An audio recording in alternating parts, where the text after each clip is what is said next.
திகட்ட வந்து காதலின்னு நாமத்துக்குமார் சொல்லியிருக்காரு. ஆனால் எவ்வளோதான் காதலிச்சா திகட்டாது. அது மாதிரி எவ்வளோ சினிமா படங்கள் வந்து காதலை பற்றி வந்திருக்கும். ஆனால் இனிமேல் திகட்டாமல் போய் தேட்டரில் உட்காந்து பார்க்கறது உண்டு தான். அவ்வளோ லவ் படங்கள்லாம் பார்த்துட்டே தான் இருப்போம். அந்த வருஷம் நம்ம போர்டு அஃபிஷியலில் நம்மளோட டிஸ்கஷனில் வந்து இன்னைக்கான டாபிக் வந்து காதல். இப்போ வந்து காதல் வந்து எப்படி இருக்குன்னா பல பரிணாமங்கள் இருக்கு. ஸோ காதலை பற்றி ஒற்றை வாரத்தில் நம்ம சக நண்பர்கள்ட்ட கேட்போம். ஆனால் காதலை பற்றி ஒரே வாரத்தில் நீங்கள் சொல்லுங்கள். காதல்னா என்ன? அதுக்கான வார்த்தை. இப்ப காதல்னா இன்பம், காதல்னா துன்பம், காதல்னா தலைவலி, காதல்னா ஒரு அப்படி ஏதாவது ஒண்ணு நீங்க சொல்லுங்க. நீங்க சொல்லுங்க காதல்னா என்ன? சிம்பிளா ஒரே word. fall in love again and again. இங்கிலீஷ்ல சொல்றாரு, எனக்கு புரியல. காதல் விழுந்துட்டே இருக்கணும் புரிஞ்சுப்பாங்க. ஓகே. நம்ம வந்து காதல் எக்ஸ்பீரியன்ஸ் நம்ம ஆடுதான். நீ சொல்லுங்க காதல் ஒரே வார்த்தை. காதல் வந்து காதல் அதான் காதல். இந்த வருஷத்துல இப்ப நம்ம சார் வந்தது ஒத்த வார்த்தையில ரெப்ரசன்ட் பண்ண போறாரு. காதல்னா ஒரே வார்த்தையிலையா? ஒவ்வொரு பீரியட்ல வந்து காதல் வந்து ஒவ்வொரு மாதிரியா இருந்துச்சு. அதாவது ஸ்கூல் டைம்ல ஒரு மாதிரி, ஸ்கூல்ல எடுத்து காலேஜ் ஃபர்ஸ்ட் இயர் அந்த டைம்ல வந்து ஒவ்வொரு மாதிரி இருக்கு.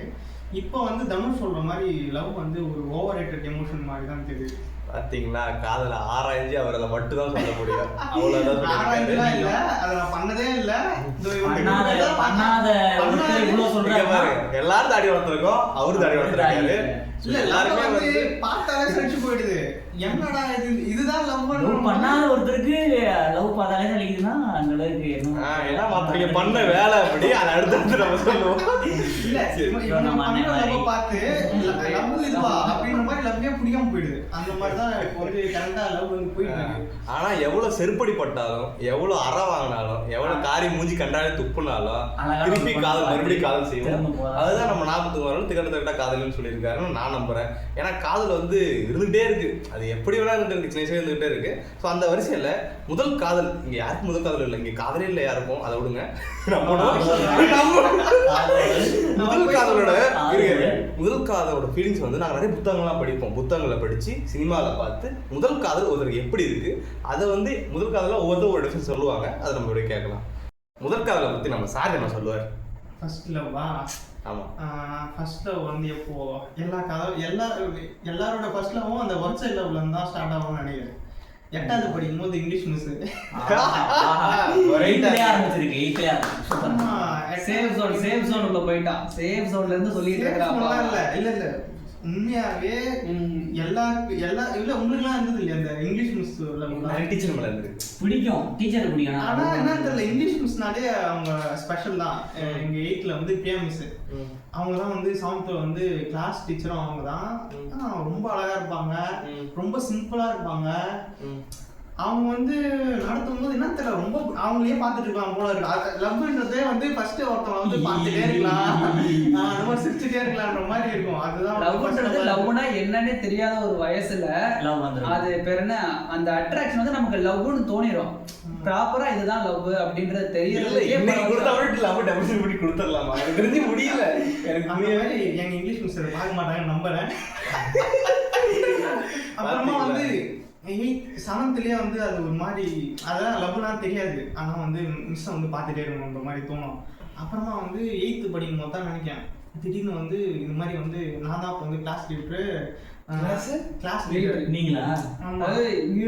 அப்பவே அண்ணன் ஊரோட டாப்ல இருக்காரு, கிளாஸோட டாப்ல இருந்திருக்காரு. ஆமா. அப்ப வந்து என்ன பண்ணாங்க, இந்த மாதிரி மேரேஜ்னு சொல்லிட்டு கூட இருக்க மிஸ் கூட எடுத்துன்னு வந்து லீடர்ன்றதுனால எனக்கு தான் பத்திரிக்கை வைக்கிறாங்க. கல்யாணமா? First breakup. ஆமா. 8th அந்த பிஞ்சு மனசுல போயிட்டு ஃபர்ஸ்ட் பிரேக்கப் தாங்கவே முடியல. அதுக்கப்புறம் அவன் ஹஸ்பண்ட் வந்து ஸ்கூலுக்குலாம் விட்டு வருவாரு. அவரை பார்த்தாலே எனக்கு பிடிக்காது, கடுப்பா இருக்கும். ஆமா, அவரை திட்டுறது போறது அந்த மாதிரி தான் இருந்தது. அதான் ஃபர்ஸ்ட் லவ்வோட அனுபவம். ஓகே, உங்களுக்கு இந்த மாதிரி பாதிச்சிருக்காங்க? வந்துட்டு ஹஸ்பண்டுக்கு பதிலா உனக்கு இருக்கணும்னு நினைச்சிருக்கேன். அதெல்லாம் இல்ல, அந்த தாட்டே இல்ல. என்ன குட்டி குட்டியா இருக்கும்போது ஒரு குட்டி காதலைங்க அவங்களுக்கு வந்திருக்கு. எந்த தாட்டுமே இல்ல. லவ்னா இது அது இது பிடிக்கும் அவ்வளவுதான். லவ்னா சிம்பிளா பிடிக்கும்ன்றத எனக்கு சொல்லியிருக்காரு. அடுத்ததா வந்து நம்ம சக்தி பல ரொம்ப எக்ஸ்பீரியன்ஸ் சொல்லுவாரு. முதல் காதல் என்னென்ன பண்றீங்க? அவ்வளவுதான். ஃபர்ஸ்ட்ல வந்து எனக்கு காலேஜில் தான். ஸ்கூலில் வந்துட்டு பெருசாக அது மாதிரி லவ் வந்தது இல்லை. ஜஸ்ட்டு பொண்ணுங்களை பார்த்தா சைட் அடிப்போம், அதோட காலேஜில் வந்துட்டு செகண்ட் இயர்ல தான் வந்துட்டு இந்த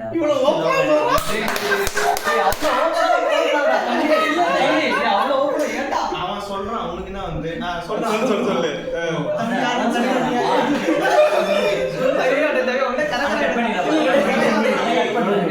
கரெக்டா போனாடா உங்க சொல்லுங்க.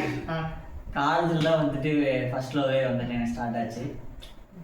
அது எப்படி சொல்கிறது, அது ஒரு மாதிரி போச்சு. ஸ்டார்டிங்லேயே வந்துட்டு ஃப்ரெண்டுன்னு சொல்லி அப்புறம் வந்துட்டு கொஞ்ச நாள் அது லவ்வாக மாதிரி போயிட்டு இருந்துச்சு. அப்புறம் என்ன ப்ரப்போஸ் பண்ணேன், அது அந்த பிள்ளை வந்துட்டு இல்லை வேணாம் அப்படின்னு சொல்லிச்சு. அப்புறமா அந்த பிள்ளைகிட்ட பேசி பழகிட்டு இருந்தேன். என்ன பண்ணுறது, அந்த பிள்ளைய மறக்க முடியல, பழகாமல் இருக்கவும் முடியல. பசங்க என்ன பண்ணுறது, அப்புறம் கொஞ்ச நாள் போயிட்டே இருந்துச்சு. அப்புறம் திடீர்னு வந்துட்டு அந்த பிள்ளை வேற ஒரு பையன் லவ் பண்ண ஆரம்பிச்சிருச்சு.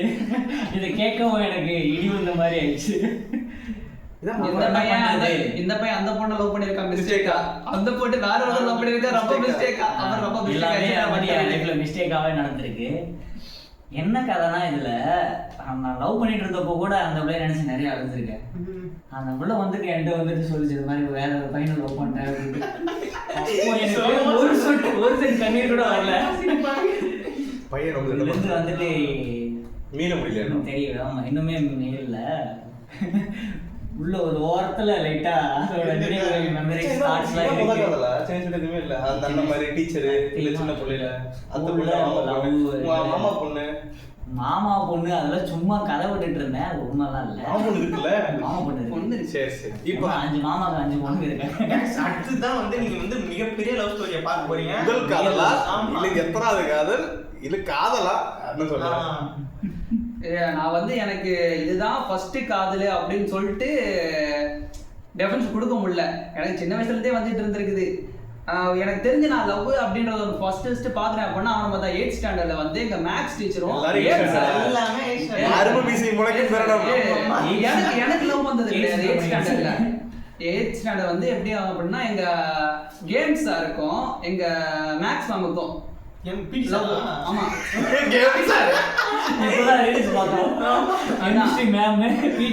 கெமிஸ்ட்ரி மேம் மீம்ஸ் பார்த்தோம். ஆனா எனக்கு உண்மையிலே அது 8th படிக்கும் மாதிரி நடந்திருக்குது. எங்க மேக்ஸ் மேமுக்கும் அவங்க பேர் வந்து வேணாம், பேர் சொல்ல வேணாம், நாளைக்கு மாட்டிட்டேன். அப்ப என்ன மட்டும் பேர்லாம் சொல்ல வச்சிட்டீங்களா? இங்கிலீஷ் மிஸ் பிரியா மிஸ் பேர்லாம் அவங்க வந்து பிரியா நீ இதெல்லாம் கட் பண்றா டேய், இதெல்லாம் கட் பண்றா. அது அவங்க வந்து அதே மாதிரி அந்த ரீல்ஸ் வந்த மாதிரி தான் மேக்ஸ் பீரியட் வந்து எப்போ பார்த்தாலும் கேம்ஸ் பீரியட் கடமை எடுத்துட்டு போயிடுவாங்க.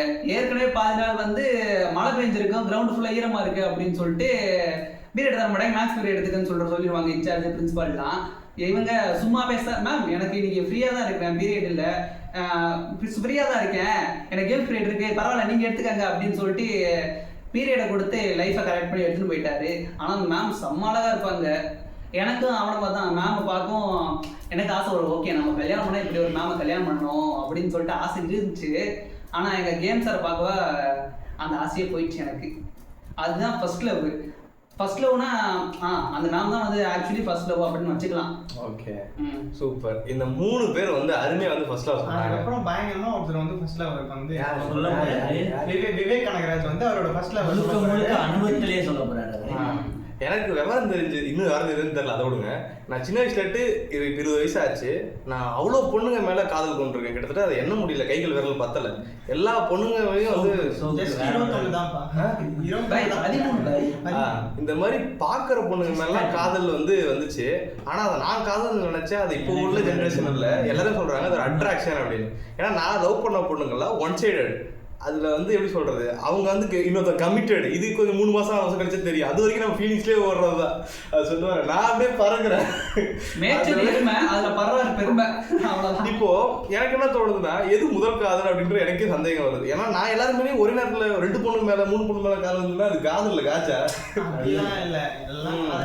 இப்படி ஒருதலை காதலாக இருக்கிறதுனால என்னால் வந்து இதான் முதல் காதல்னு சொல்ல முடியல. என்னை பொறுத்தளவுக்கு முதல் காதல்னா நான் வந்து இருதலையே என்னைக்கு காதல் பண்றனோ அதுதான் என் முதல் காதல் நான் வந்து காத்துக்கிட்டு இருக்கேன். அந்த இடத்த பிடிக்கிறது யாருன்னு தெரியல. இந்த வீடியோ இந்த வீடியோ பார்த்து இதுக்கப்புறம் ஒன் சைடுல சொல்லு, ஒன் சைடுல ஆனா ஃபர்ஸ்ட் பிடிச்சிருவோம்ல. அப்படியும் பார்த்தா எனக்கு வந்து என்னோட ஒருதலை காதல்ல முதல் காதல் வந்து சத்தியமா ஞாபகம் இல்லை.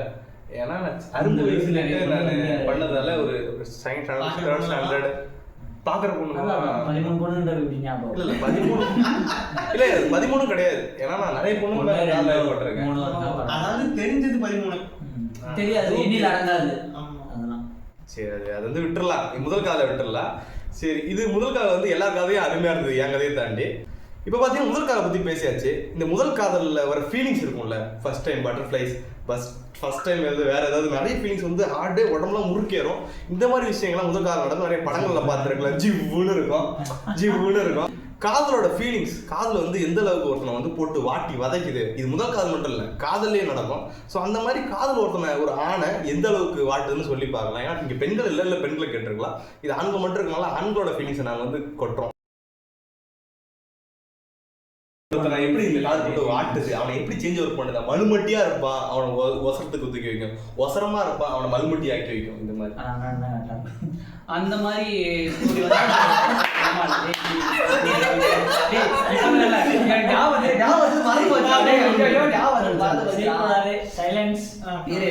வந்து அகல பாதத்துல தொங்கிட்டு இருந்த ஒருத்தனை தூக்கி டாப்ல உட்கார வச்சது அப்படின்னா அது ஃபர்ஸ்ட்ல உனக்கான ஃபீலிங்கு.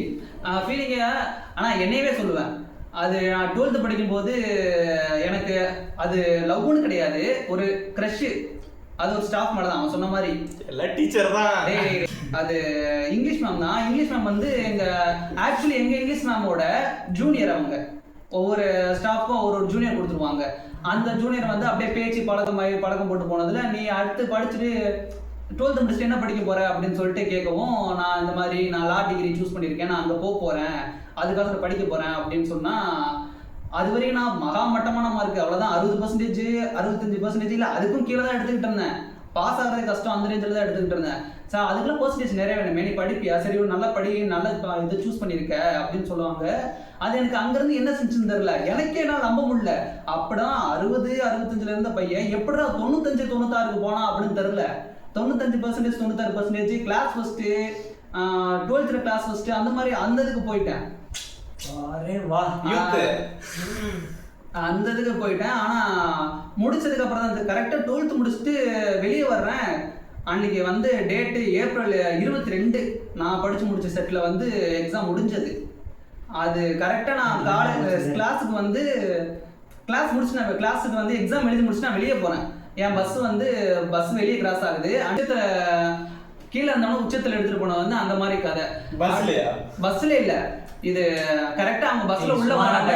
நான் பஸ் முடிச்சு நான் ஸ்கூல் முடிச்சுட்டு வெளியே போறேன், அவ்வளவுதான். அதுக்கப்புறம் ஸ்கூலுக்கு வந்து நான் ஸ்டூடெண்ட் இதுல போக முடியாது. அப்பதான் எனக்கு புரிஞ்சிச்சு, ஓகே லவ்ன்றது ஒண்ணு வந்து நமக்கு லவ்னு இருக்குதா இல்லையான்னு தெரியல, அவன் க்ரஷ் தான். ஆனா நம்ம லைஃப் எங்கேயோ ஒரு இடத்துல கீழே தூங்கிட்டு இருந்ததை தூக்கி மேல நிக்க வச்சிட்டாங்க. ஓகே எனக்கு நான் எக்ஸாம் நல்லா பண்ணியிருக்கேன், எனக்கு வந்துடும், மார்க் வந்துடும், நான் லா போயிடுவேன் அப்படின்னு சொல்லிட்டு எனக்கே ஒரு இது வந்துருச்சு. அதுக்கடுத்து லவ்ல வந்து லவ் வந்து மேல இருந்து ஒருத்தனை கீழே கொண்டு வருது அப்படின்னா, என் கூட படிச்ச பையன் தான் அந்த லா நம்ம இதுல படிக்கிறது தான். அவன் எப்படி அப்படின்னா நல்லா படிக்கிற பையன் தான், பர்சன்டேஜ் எல்லாத்தையும் நல்லா வந்துட்டு தான் இருந்துச்சு, பாஸ் ஆகிட்டு தான் இருந்தான். என்ன நினைச்சான்னு தெரியல, கரெக்டா அந்த செம்மு 4 பேப்பரு லவ் பண்ண அப்பதான் ஆரம்பிச்சிருக்கான். அது வரையும் ஒரு அரியர் இல்லை, அந்த 4 பேப்பருமே அரியர். அந்த ஒரு செம்ல அந்த 4 பேப்பருமே அரியர்.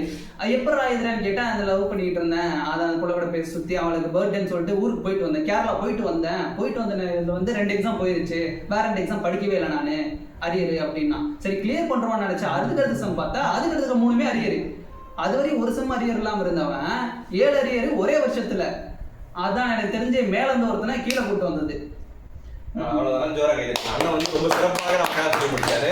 இதே ஸ்பீட்ல வந்து நம்ம சக்தி பாலா வந்து ஒரு லவ்ல என்ன ஃபீலிங்ஸ் அதை சொல்லுவாரு. நான் வந்துட்டு கீழே இருந்து மேலே ஏத்துற மாதிரி எனக்கெல்லாம் ஃபர்ஸ்ட் லவ்ல மேல ஏற்றி விடல. ஆனா ஃபர்ஸ்ட் லவ் ஃபர்ஸ்ட் எல்லாரும் மேல இருந்தே கீழே வந்தியா அதை சொல்லு. இல்ல அது இருந்த இடத்துலயே தான் ஃபர்ஸ்ட் ஃப்ரெண்ட்ஷிப்ல தொடங்கி லவ்ல போனதால அது ஒன் சைட் லவ் அப்படின்றதால அது பெருசாக என்னை மேலெல்லாம் ஏற்றி விடல. அப்புறம் அவங்க லவ் பண்ணல அப்படின்னு சொன்னதும் எனக்கு தான் டவுன் ஆச்சு, கீழே பெருசாக மேலெல்லாம் போகல. வந்து மேலே ஏற்றிருக்கும் கீழே இறக்கிருக்கும் அந்த மாதிரி எதுவுமே இல்லை. நீ பார்த்ததே இல்லையா அந்த மாதிரி? நான் பார்த்த காலம் மேலே ஏற்றி கீழே இருந்தேன்ல, நான் இருந்த மாதிரி தான் இருந்தேன். ஒன்னே இல்லடா, நீ அதே பார்த்துருக்கீல்ல. அவங்க என்ன மேலே ஏற்றின மாதிரி. அந்த மாதிரி இல்ல. இப்போ நீ அவரு வந்து சொன்னார்ல நீ இன்னொரு வந்து என்ன கதையா? பார்த்திருக்கீல?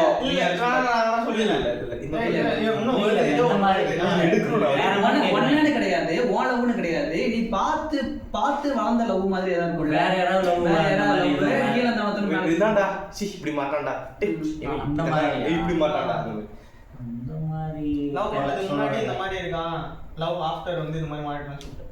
So no comment sir. நான் சொல்றேன் சொல்றேன், நான் யோசிச்சு வேற சொல்றேன். நான் வந்து ரியல் லைஃப்ல வந்து அந்த மாதிரி எப்படி சொல்றது, மேல போனாங்க அந்த மாதிரி உயர்த்தினதோ இது பண்ணதோ கீழே வேணா வந்து இதை பார்த்துருக்கேன். ஆனா லவ்னால ஒருத்தன் வந்து வளர்ச்சி அடைந்து வந்து பெருசா ரியல் லைஃப்ல நான் பார்க்கல. ஆனா கதைகளாம் வேணா கேட்டிருக்கேன், படங்கள்ல பார்த்துக்கிறது. அப்புறமா வந்து இந்த சுந்தர் பிச்சை இருக்காது, அவரு இருக்கார்ல, அவரோட லவ் ஸ்டோரி கேட்குறது. அப்புறமா வெற்றிமாறன் கூட அவரோட லவ் ஸ்டோரி சொல்லிருப்பாரு. எந்த மாதிரி இருக்குன்னா, ஒரு லவ் வந்து நம்மளை வந்து ஏதோ ஒரு நம்மளோட அடுத்த கட்டத்துக்கு கொண்டு போகுதுன்னா நம்ம லவ் பண்ணலாம். இல்லை அது அது வந்து நம்மளை வந்து மறுபடியும் கீழே தள்ளுதுன்னா அந்த லவ் வந்து நமக்கு வேணாம் அப்படின்ற மாதிரி ஒரு டிசிஷன் சொல்லிருப்பாங்க. அந்த மாதிரி கதைகள்லையோ வேற யாரும் சொல்லியோ தான் கேட்டுருமே தவிர ரியல் லைஃப்ல அவ்வளோவா பார்த்தது இல்லை. ஒரு லவ் ஒருத்தவங்களை வந்து மேலே ஏற்றி விட்டுச்சுன்ற மாதிரி. ஓகே, இவங்க எல்லாரும் சொல்லிட்டாங்க. சத்யா சொல்றியா? சொல்லி இந்த மாதிரி லவ்ல வந்து ஒருத்தர் மேலே ஏற்றது கீழே இருக்குன்றதெல்லாம் இருக்கு. என்னை பொறுத்த அளவுக்கு நான் வந்து ஒரு தடவை காய்ச்சல வந்து என்னன்னா, அந்த பொண்ணுங்களோட பார்க்காம இருந்தா நான் இன்னும் பெட்டராக இருப்பேன். அங்கங்கே வந்து ஒரு ஸ்டாப் எப்படி சொல்றேன், பஸ் ஸ்டாப்ல போய் ஸ்டாப் பண்ணும்போது ஒவ்வொரு ஸ்டாப்புக்கும் அடி வாங்கிட்டீங்களா, அடுத்து அடி வாங்கிட்டீங்களா, அடுத்து இப்படி பல அடி வாங்கி அப்படி ஸ்டைல் பண்ற மாதிரி ஒரு ஃபோர்ஸ்ல போயிட்டு இருக்காரு. ஒரு லவ் வருது, ஸ்லோவாயிடுறாரு அந்த இடத்துல. திருப்பி ஸ்பீட் எடுக்கிறாரு, எடுக்கிறப்ப வந்து இன்னொரு லவ் வருதா, அங்க ஸ்லோவாயிடுறாரு. மறுபடியும் ஸ்பீட் எடுக்கிறாரு, அங்க ஒரு வேதனை. அவ்வளவுதான். இந்த மாதிரி தடைகள் மட்டும் இருந்திருக்கு. ஆனா எனக்கு என்ன மாதிரி ஆசைகள்லாம் இருக்குன்னா, 12th ஃபெயில் படம் வந்து பார்த்துருப்பீங்க. அதில் நம்ம ஹீரோ வந்து அப்படியே அப்டேட் வர ஒரு ஆளாக இருந்திருப்பாரு. அங்கே வந்து இந்த ஒரு பொண்ணு ஒரு டைலாக் கூட வச்சிருப்பாங்க, நீ வந்து போலீஸாக இருந்தாலும் இல்லை மாமூலில் வேலை பார்க்குற பையனாக இருந்தாலும் அவனை காதலிப்பேன் அப்படின்னு. எந்த தருணத்துலையும் கூட இருக்கிற ஒரு பொண்ணாக இருக்கும்போது இந்த மாதிரி இருந்தால் அவங்க சூப்பராக இருக்குமே படத்தில் மட்டும்தான் பார்த்துருக்காங்க. ஸோ நிஜத்தில் அது நடந்தது இல்லை. அந்த மாதிரி நடக்கும் ஒரு ஆசை இருக்குது. ஸோ இதுதான் வந்து என்னை பொறுத்தளவுக்கு ஒரு ஒரு ஒரு ஆளுக்கு தேவை. ஸோ எமோஷனல் நீடு தானே வந்து ஒரு பேசிக் ஹியூமனுக்கு தேவை. வந்து யாமினியை தெரிகிறீர்கள், ஏதோ ஒன்று இந்த மாதிரி ஃபீலிங்ஸ் வந்து ஒரு லவ்ல இப்படிதான் இருக்கு. இது மேபி இதுக்கப்புறம் நடக்கலாம், இதெல்லாம் நடக்காம கூட போகலாம். ஸோ வந்து இந்த லவ் வந்து நம்ம அப்படியே இந்த டாபிக் அப்படியே முடிச்சுப்போம். இப்படி நம்மளுக்கு உள்ள யதார்த்த விஷயங்களோட சொல்லிட்டே இருந்தாலும் இந்த காதல் எப்படி வருது கொஞ்சம் ஆராய்ச்சி பண்ணி சொல்லலான்றது எனக்கு ஆசையாக இருந்தது. ஸோ அதை பற்றி டிஸ்கஸ் பண்ணலாம் அப்படின்னு. என்னை பொறுத்தவரை காதல் எனக்கு எப்படி இன்ஃப்ளூயன்ஸ் ஆனிச்சுன்னா, நான் பார்த்து சின்ன வயசுல உள்ள அவ்வளவு சினிமா படங்கள் வந்து இன்ஃப்ளூயன்ஸ் ஆகுது. இன்னைக்கு ரீல்ஸ் பார்த்தா அவ்வளோ இன்ஃப்ளூயன்ஸ் ஆகுது. ஃபுல்லாக ரொமான்டிக் சீன்ஸ் வருது. நைட்டு படுத்து தூங்க போகிறவங்க வந்து ஏக்கத்தோட தான் தூங்குவா, அது வேற. ஸோ இப்போ அந்த மாதிரி எப்படி காதல் இன்ஃப்ளூயன்ஸ் ஆகுதுன்னு நம்ம எல்லாரும் சொல்லுவாங்க. சொல்லுங்க. இந்த மாதிரி நான் தானா லவ் ஆடுறதுக்கு வந்து பெருசா இந்த மாதிரியான காரணம் இருக்கும், அந்த மாதிரியான காரணம் இருக்கும். அது அந்த மாதிரி காரணம் இருந்தா ஓகே தான். ஆனா அந்த காரணம்லாம் இருக்கணும்ன்றது அவசியம் இல்லைன்னு நினைக்கிறேன். பொண்ணு வந்து அழகா இருந்திருக்கலாம், அவங்க பேசுறது நமக்கு பிடிச்சிருக்கலாம், நம்ம அதிகமா சிரிக்க வைக்கலாம், சின்ன சின்ன விஷயம் கூட ஒரு கண்ணு அழகா இருந்திருக்கலாம். சின்ன வயசுல இது நிறைய பசங்க சொல்லி கேட்டுருப்பேன், என்னத்துக்கு லவ் பண்ணா அவன் கண்ணு ரொம்ப அழகா இருக்கு அதனால லவ் பண்ணேன் அப்படின்ற மாதிரி. லவ்வுக்கு வந்து பெரிய காரணம்லாம் தேவையில்ல, சிம்பிள் திங்ஸ், சின்ன சின்ன விஷயம் நல்லா இருந்தாலே வந்து லவ் பண்ணலாம். சூப்பர். இதுதான் இது பார்த்தா அடுத்து நம்ம விவேக் சொன்ன மாதிரி லவ் மூவிஸ்லாம் பார்த்துட்டு இன்ஸ்பயர் ஆகி நானும் லவ் பண்ணணும், நானும் காலேஜில் லவ் பண்ணி பெரிய டானா சுற்றணும் அப்படின்னு நிறைய பேர் லவ் பண்ணி சுற்றுவாங்க. அப்புறம் சார் என்ன சொன்ன மாதிரி சின்ன சின்ன விஷயங்கள் ஒருத்தவங்கிட்ட ஒவ்வொன்று ஸ்பெசிஃபிக்காக பிடிச்சிருக்கும். ஒருத்தர் வந்து நல்லா கேர் பண்ணுவாங்க, இன்னொருத்தர் வந்து நல்லா ப்ரியாரிட்டிஸ் கொடுப்பாங்க, இன்னொருத்தவங்க வந்துட்டு ஒவ்வொருத்தவங்க உயர்த்துவாங்க ஒருத்தவங்களை. அந்த மாதிரி வந்துட்டு ஒவ்வொரு லெவலும் வந்துட்டு இருக்கும். அழகாக இருக்கிற ஒரு பொண்ணை பார்த்து தான் அழகாக இருந்தோம் அவங்க மேலே லவ் வரலாம். அப்புறம் நல்ல மனசு இருந்தால் அவங்க வந்துட்டு லவ் வரும். இந்த மாதிரி சின்ன சின்ன காரணம் மேலே லவ் வரும். அண்ணன் பையன். என்னை பொறுத்தவரைக்கும் லவ்ன்றது ஒரு ஆளுக்கு எப்படி வரும் அப்படின்னா, ஃபர்ஸ்ட் எனக்கு தெரிஞ்சு ஃபர்ஸ்ட் சைட்ல லவ் வர்றதும் சரி, இல்லை பேசி பழகி லவ் வர்றதும் சரி, அவங்க கேரக்டர் நமக்கு பிடிச்சிருச்சு அப்படின்னா தான் அந்த லவ் வந்து சஸ்டெயின் ஆகும். இப்போ ஃபர்ஸ்ட் சைட் பார்த்துட்டு ஒரு பொண்ணை பிடிச்சிருச்சு, லவ் பண்ணுறேன் அப்படின்னு சொல்லிட்டு அந்த பொண்ணை பற்றி வேற தெரிஞ்சுக்கிறது, அந்த பொண்ணை போய் அந்த பொண்ணு பின்னாடியே போகிறது, அது ஸ்டார்டிங்னே தெரியாத மாதிரி பின்னாடி போகிறது வர்றது, அந்த பொண்ணை பற்றி தெரிஞ்சுக்கிறது, ஃபுல்லாக தெரிஞ்சுக்கிட்டும் அந்த பொண்ணு மேலே இருக்கிற லவ் அப்படியே தான் இருக்குது. அவளை ஃபர்ஸ்ட் டைம் பார்க்குறப்ப எப்படி ஃபீல் இருக்குதோ அதே தான் அந்த பொண்ணை லவ் பண்ணி கல்யாணம் பண்ணாலும் அதே ஃபீல் தான் அவளை பார்க்குறப்ப இருக்குது அப்படின்னா அந்த மாதிரி லவ் வந்து சஸ்டெயின் ஆகும். இப்போது அதுவும் சரி, இல்லை ஃப்ரெண்ட்ஸாக இருந்து ஓகே ஒரு கட்டத்துக்கு மேலே ஓகே இவங்க மற்றவங்க கிட்ட ஓப்பன் அப் ஆகிறதோட நம்மகிட்ட அதிகமாக ஓப்பன் அப் ஆகிறாங்க, நம்ம வந்து மற்றவங்கிட்ட ஓப்பன் ஆகிறதோட அவங்ககிட்ட ஓப்பன் அப் ஆகிறது வந்து நமக்கு மோர் கம்ஃபர்டபுளாக இருக்கு அப்படின்ற பட்சத்தில் இன்னொன்று அதை வந்து லவ்வர்ஸ் ஃபர்ஸ்ட் சைட் மாதிரி இருக்கிறது. அடுத்து இப்போ ஒரு வேளை ஃப்ரெண்ட்ஸாக இருக்கும் அப்படின்னா, ஃப்ரெண்ட்ஸாக இருந்தால் அதுலேருந்து டெவலப் ஆகிற லவ் வந்து எப்படின்னா, ஒரு ஃப்ரெண்ட்ஸ்னா 2 பேர் மட்டும் ஃப்ரெண்ட்ஸாக இருக்க மாட்டாங்க, ஒரு குரூப் ஆஃப் ஃப்ரெண்ட்ஸ் இருப்பாங்க. ஒரு குரூப் ஆனால் ஒரு 4 பொண்ணுங்க 5 பொண்ணுங்க ஒரு 10 பசங்க அப்படின்னு சொல்லிட்டு மொத்தமாக சேர்த்து இருப்பாங்க. ஒரு நாளாக என்ன ஆகும் அப்படின்னா, அப்படியே கொஞ்சம் கொஞ்சமாக கலைஞ்சு போகும். அந்த 2 பொண்ணுங்க தனியாக போகிறது, ஒரு 3 பசங்க தனியாக போகிறது, பசங்க இதாங்க எத்து அப்படின்னு சொல்லி போகிறது, பொண்ணுங்க நாங்கள் இது அப்படின்னு போகிறது, எல்லா பிரிஞ்சு போனாலும் கடைசியில் அந்த 2 பேர், ஒரு பையன் ஒரு பொண்ணு மட்டும் கடைசியில் ஒன்றாவே இருப்பாங்க. அப்படி ஒன்றா இருக்கிறவங்க வந்து மேபி அது லவ்வாக கன்வெர்ட் ஆகலாம். அந்த மாதிரி கன்வெர்ட் ஆச்சு, அதுவும் ஒரு மாதம் 2 வருஷம் சொல்லிட்டு இழுத்துட்டே போகுது அப்படின்னா அது இன்னும் லவ் ஸ்ட்ராங்கர் தான் ஆகும், இன்னும் லவ் ஸ்ட்ராங்கர் ஆகும். இப்போ அந்த மாதிரி தான் எனக்கு தெரிஞ்சு பெரும்பாலும் லவ் வந்து சக்ஸஸ் ஆகிருக்குது. எனக்கு தெரிஞ்சு லவ்வால் இன்ஃப்ளூயன்ஸ் ஆகுது அப்படின்னா இப்படி மாறி இன்ஃப்ளூயன்ஸ் ஆகிப்பாங்க. அவ்வளோதாங்க. இப்படி காதலை பற்றி இன்ஃப்ளூயன்ஸ் ஆகலாம் சொன்னாங்க. அதில் அழகா இருந்தால் பிடிக்கும் அப்படின்னாங்க. என்னை பொறுத்த அளவுக்கு அழகு டெஃபினேஷன் கொடுத்தா அந்த லவ் பண்ணுற பொண்ணுக்கு, அந்த பொண்ணு இந்த சொசைட்டி சொல்கிற அழகே இல்லாத ஒரு அழகாக இருந்தாலும், அதாவது அழகே இல்லடா அப்படின்னு சொன்னாலுமே லவ் பண்ணுற பையனுக்கு நிஜமாவே அவள் தேவைதான்றதை நான் புரிஞ்சுக்கிறேன்.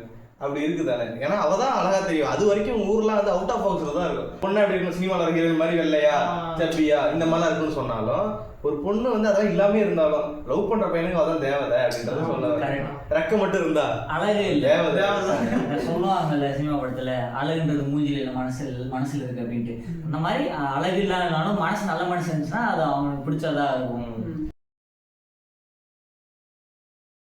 இப்படி வந்து காதல் கல்யாணம் அப்படியே தான் திருமணம்லாம் போயிடும். அப்புறம் காதலிக்கிறவன் வந்து கவிதைலாம் எழுதுவான், பாட்டுலாம் பாடுவான், கவிஞனாக மாறுவான். இந்த மாதிரி பல பரிணாமங்கள் எடுத்துக்கிட்டு இருப்பான். காதல் வந்து மேஜிக்னு சொல்லலாம், எல்லாரையும் ஒரு மாதிரி மாற்றிட்டே இருக்கும். அதே அளவுக்கு காதலில் கண்டிப்பாக பாலிடிக்ஸ் இருக்குது. ஸோ காதல் பாலிடிக்ஸை பற்றி நாங்கள் எல்லாம் டிஸ்கஸ் பண்ணலாம் அப்படின்ற ஒரு ஐடியா தான். ஸோ காதலில் வந்து இன்டர்காஸ்ட் மேரேஜ், இன்டர்ரிலிஜன் மேரேஜ் ஒரு சமூகத்தை பற்றி போடுது, இதெல்லாம் நடந்துகிட்டே இருக்கும். தொடர் ஆணவ கொலைகள் இந்த மாதிரிலாம் நடந்தாலும் காதல் அன்றைக்கி அழியாது. ஸோ காதல் அழிவுன்ற மாதிரி நம்ம சிம்பு ஒரு படத்தை வச்சுருப்பாங்கல்ல, அந்த மாதிரி காதலுக்கு அழிவும் கிடையாது. இந்த காதல் வந்து எவ்வளோ பொலிட்டிக்கலாக இந்த சொசைட்டியில் வந்து உருவெடுத்து மாறி வருதுன்றத நம்ம கேட்போம். உங்களுக்கு தோன்ற ஐடியாஸ்? ஃபஸ்ட்டு இந்த காதல்ன்றது ஃபர்ஸ்ட்லேயே இருந்துட்டு தான் இருக்கு. ஆனால் அது அதிகமாக சக்ஸஸ் ஆகுறது அப்படின்றது வந்து எனக்கு தெரிஞ்சு இப்போதான் அந்த லவ்ன்றது வந்து மேரேஜ்ன்ற ஒரு கட்டத்தில் போய் நிற்கிறது. இந்த கேஸ்ட் பேரியரு, ரிலீஜியன் பேரியர்ஸ்லாம் அதெல்லாம் பீட் பண்ணி போய் ஒரு இடத்துல நிற்கிது அப்படின்னா அது இந்த ஜென்ரேஷனில் தான் ஆகுது அப்படின்ற மாதிரி சொல்லலாம். அது இந்த அதிகமாகுதுன்னு சொல்ல முடியாது, நம்ம கண்ணுக்கு படுறது தான்.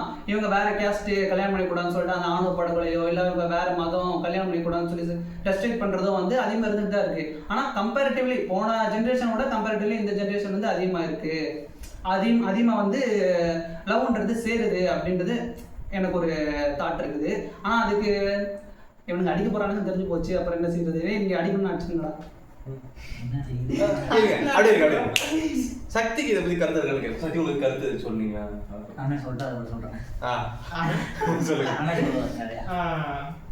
காதல்ல வந்து பொலிட்டிக்ஸா? காதல் வந்து நம்ம வந்து அழகானது, புனிதமானது, காதலில் இருக்க மகிழ்ச்சியை மட்டும் பேசிட்டு வரல. ஆனால் வந்து காதலில் வந்து வெறும் மகிழ்ச்சி மட்டும் இருக்கிறது இல்லை. ஏன்னா இந்திய சமூக அமைப்பே இல்லை, உலகத்திலே சொல்லலாம் வச்சுக்க நிறைய பிரிவுகள் இருக்குது. மனிதர்கள் வந்து சமமாக பார்க்கறது இல்லை, நிறைய பிரிவினைவாதம் இருக்குது. அப்படி இருக்கும்போது இந்தியாவில் மட்டும் தனித்துவமாக வந்து சாதி, மதம், இனம் அப்படின்னு சொல்லிட்டு எல்லா வகையிலையும் வந்து பிரித்து வச்சுருக்காங்க. அப்படி இருக்கும்போது காதல் வந்து இயல்பாக ஒரு உணர்வு, எல்லாருக்குமே வரக்கூடிய உணர்வு. அந்த உணர்வு வந்து குறிப்பிட்ட மதத்து மேலே தான் வரணும், குறிப்பிட்ட சாதி மேலே தான் வரணுன்ற எந்த கட்டுப்படுத்தலும் அதுக்கு இல்லை. அது அவங்களுக்கு யாருக்கு பிடிச்சிருக்கோ அவங்க மேலே வருது. ஆனால் இந்த சமூகத்தில் எப்படின்னா இந்த சாதி இருக்கிறவங்க தான் இந்த சாதியில் இருக்கிறவங்க கல்யாணம் பண்ணிக்கணும், இந்த மதத்துக்காரங்க இந்த மதத்தை தான் கல்யாணம் பண்ணுறதுன்ற ஒரு எழுதப்படாத விதி வந்து அமைச்சிருக்காங்க. இல்லை, எழுதப்பட்ட விதி தான் இது. அதாவது இந்து மதத்தில் வந்து மனுஸ்மிருதிலையும் சரி அதுலேயும் சரி தொடர்ந்து வந்து இதை பற்றி பேசிட்டு இருக்காங்க. அப்படின்னு இருக்கும்போது இது வந்து மேக்ஸிமம் வந்து எல்லாமே வந்து நல்லா எல்லா காலமும் வந்து நல்லாவே முடியதில்லை. தொடர்ந்து வந்து சமூகத்தில் வந்து ஆணவ படுகொலை வந்து தொடர்ந்து இன்றளவும் நடந்துகிட்டே இருக்கு. தெரிஞ்ச ஆணவ கொலைகள் வந்து கம்மி தான், இன்னும் தெரியாமல் வந்து தொடர்ந்து வந்து நடைபெற்று கொண்டே இருக்கு. இது வந்து காதலில் வந்து நிறைய ட்ராஜடி இருக்குது. அதான் நான் பார்க்குறேன். யாரும் வந்து காதலை வந்து காதலாக ஏற்றுக்கிறது இல்லை. அதுக்குன்னு குறிப்பிட்ட வரம்பு வச்சு தான் வந்து இது பண்ணிட்டு இருக்காங்க. கண்டிப்பாக இவ்வளோ விஷயங்கள் இருக்குது. திருக்குறளில் வந்து உலக பொதுவுடைமைன்னு சொன்னால் அதே மாதிரி காதலும் வந்து உலக பொதுவுடைமைன்னு சொல்லலாம். ஏன்னா வந்து அதை உலக பொது உடைமை.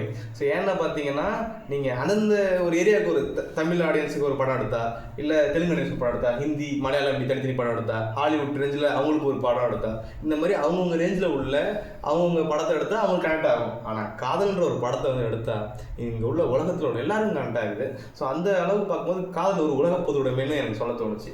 ஸோ அப்படியே தான் இருக்கானா அப்படி இல்லைன்றது தான் நிதர்சனம். நம்ம வந்து காதலை வந்து எப்படி வேணா வர்ணிக்கலாம், ஆனா அப்படியா காதல்லாம் இருக்கானா இல்ல, ஒரு கற்பனையிலே வாழ்றோம். வர்ணிக்கிறதே எல்லாரும் காதல் இருக்கிற வரைக்கும் அது நல்லா இருக்கு. அது காதல் வந்து அப்படின்ற ஒரு ரிலீஜன் அப்படின்றப்போ பிரிய போறாங்க. காதலை வந்து வர்ணிக்கிறப்ப எல்லாரும் ஏற்றுக்கூடியதா இருக்கு. அது நீங்க கீழ் ஜாதியா இருந்தாலும் சரி மேல் ஜாதியா இருந்தாலும் சரி, காதல்ன்றது காதல் தான். அது வந்து நீ உனக்கு எப்படி புரிஞ்சிருக்கியோ அது எல்லாருக்கும் ஒண்ணுதான். காதல்ன்றது ஒண்ணுதான் எல்லாருக்கும். ஆனா அதை ஏத்துக்காதது வந்து அவங்களுக்கு உண்டான மாறுபாடுகள் நிறைய இருக்கு அப்படின்றாரு. கண்டிப்பா காதல்ல வந்து இவ்வளவு விஷயங்கள் இருக்கு. அதே அளவுக்கு பாத்தீங்கன்னா காதல் ஒரு வியாபாரம்னு சொன்னா அடிப்பாங்களா? ஆனா நான் சொல்றேன் காதல் வந்து எப்படின்னா ஒரு வியாபாரம் தான். ஏன்னா 2 பேரும் காதலிக்கிறதுனால இங்க பிசினஸ் லெவல் எப்படி இருக்கு. ஸோ இது வந்து இன்னும் கொஞ்சம் பொலிட்டிக்கலா வியாபாரம் கிடையாது, காதலை வச்சு அது வியாபாரம் நடக்குது அப்படின்னு சொல்லலாம். கண்டிப்பா பண்ணிக்கவும். சரி, இப்ப காதல் அப்படி இருக்குன்னு சொல்லலாம். அந்த அளவுக்கு பார்த்துக்கும் போது எப்படி இந்த காதல் வந்து ஒரு இண்டஸ்ட்ரியில எந்த அளவுக்கு விஷயங்களை மாற்றுறது, அதாவது ஒரு ரோஜா பூ வாங்கி கொடுக்குறது, டெய்ரி மில்க் சில்க் வாங்கி கொடுக்குறது எல்லாத்தையும் சொல்லலாம். ஸோ இதெல்லாம் வந்து எடுத்து சொன்னா சொல்லுங்க. இப்போ இல்ல ஒரு 10 வருஷத்துக்கு முன்னாடி வந்து வேலண்டைன்ஸ் டே அப்படின்னு சொன்னா ஓகே, அது ஆகஸ்ட் 14 தான் வேலண்டைன்ஸ் டே அப்படின்னு சொல்லிட்டு வரும். ஆனா அது நாட்கள் மாற அடுத்தடுத்த வருஷங்கள் வர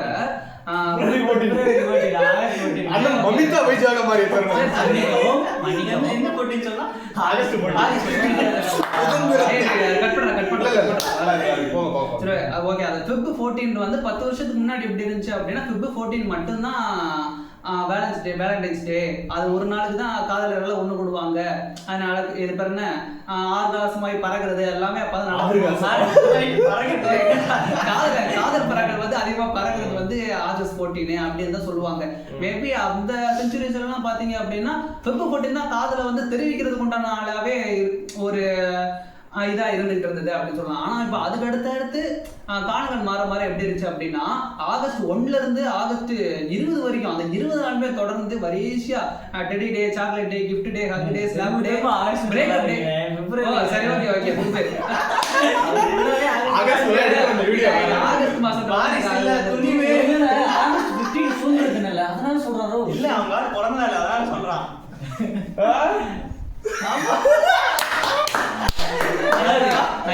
வேணாம்னு சொல்றோம். திரும்ப யாருக்கு காதல் தரும்? எங்க அண்ணனுக்கு காதல் தரும் ஆகஸ்ட் 14. சரி விடடா டேய், நான் Feb 14 வச்சுக்கறேன்டா. Feb 14 நான் Feb 14 வச்சுக்கலடா. எனக்கு ஒரு டவுட். லவ் பண்றது லவ் வந்து பிப்ரவரி ஆகஸ்ட் மாத்தணும் அப்படிங்கிறது. அப்ப எனக்கு ஒரு டவுட். நான் ஆகஸ்ட் 14 மாத்தி சொன்னது வந்து பேர் என்ன கலாய்க்கிறீங்க இல்ல?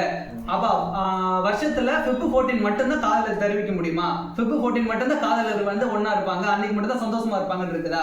வருஷம் 365 நாளுமே காதலர் வந்து காதலர் தெரிவிக்க போறாங்க. அப்பனா ஆகஸ்ட் 14 மட்டும் தான் ஏய் நான் தெரியாம மாத்தி சொல்லிட்டேன்டா. சரி விடுங்க ஒரு நிமிஷம் பாரு. காதல் அதான் நான் என்ன முடிக்கவே இல்லை. சொல்லுங்க. போடா மேல போடா. நீங்க பேசுங்க.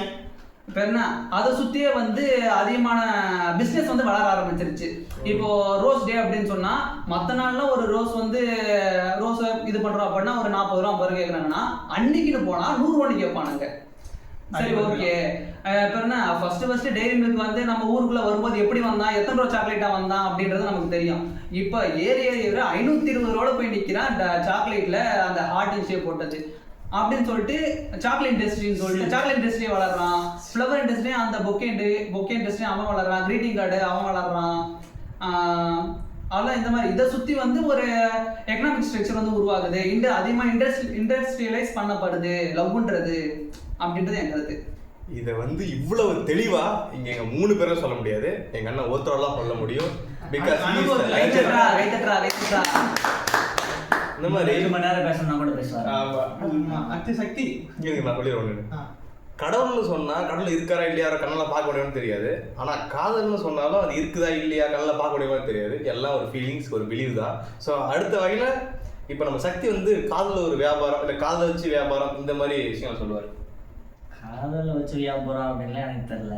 பொண்ணு கட்சி வாங்கி கொடுத்துருக்கா சொல்லு. வாங்கி கொடுத்துருக்கேன், அதெல்லாம் எனக்கு தெரியல. பொண்ணுன்னு சொன்னா போதா, சொத்துலாம் சொத்து தான். மயிரா அது ஒரு இந்த படத்துல காமெண்ட்ல வரும், வேணுமா எடுத்துக்கோ சொல்லுங்க ஏதாவது. காதல்ல சொன்ன மாதிரி அண்ணன் டெய்ரி மில்க்கு, இந்த ரோஜா பூலாம் நிறைய வாங்கி தருவாங்க. அந்த மாதிரி வந்துட்டு சொல்லு என்ன பார்க்காத என்ன டாபிக் பசங்க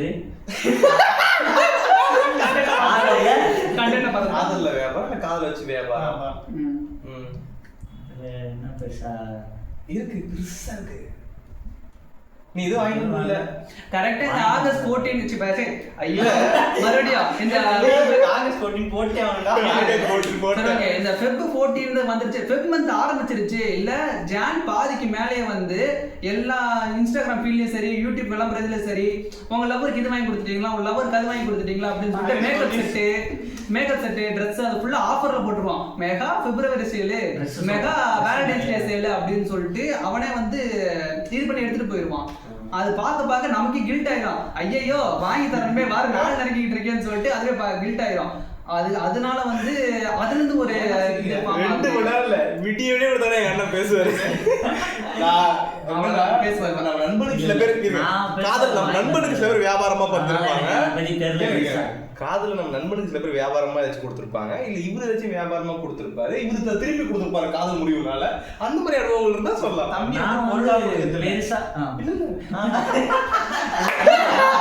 இல்ல பெருசா நான் எதுவும் வந்துட்டு வாங்கி கொடுத்தது இல்ல. எனக்கு வந்துருக்கு தூக்கி எறிஞ்சது வெள்ளி மோதிரம். வெள்ளி மோதிரம் எல்லாத்தையும் அப்புறம் சொல்றேன், நாளைக்கு பாத்துக்கிட்டான். அவ்வளவுதான். வெள்ளி மோதிரம் வந்துச்சு, பயமா இருக்கும். அம்மா கடைசியில அது வெள்ளி மோதிரம் வந்துட்டு கடைசியில அவங்க கையிலே போயிடுச்சு, அவங்க தூக்கி எரிஞ்சுட்டாங்க.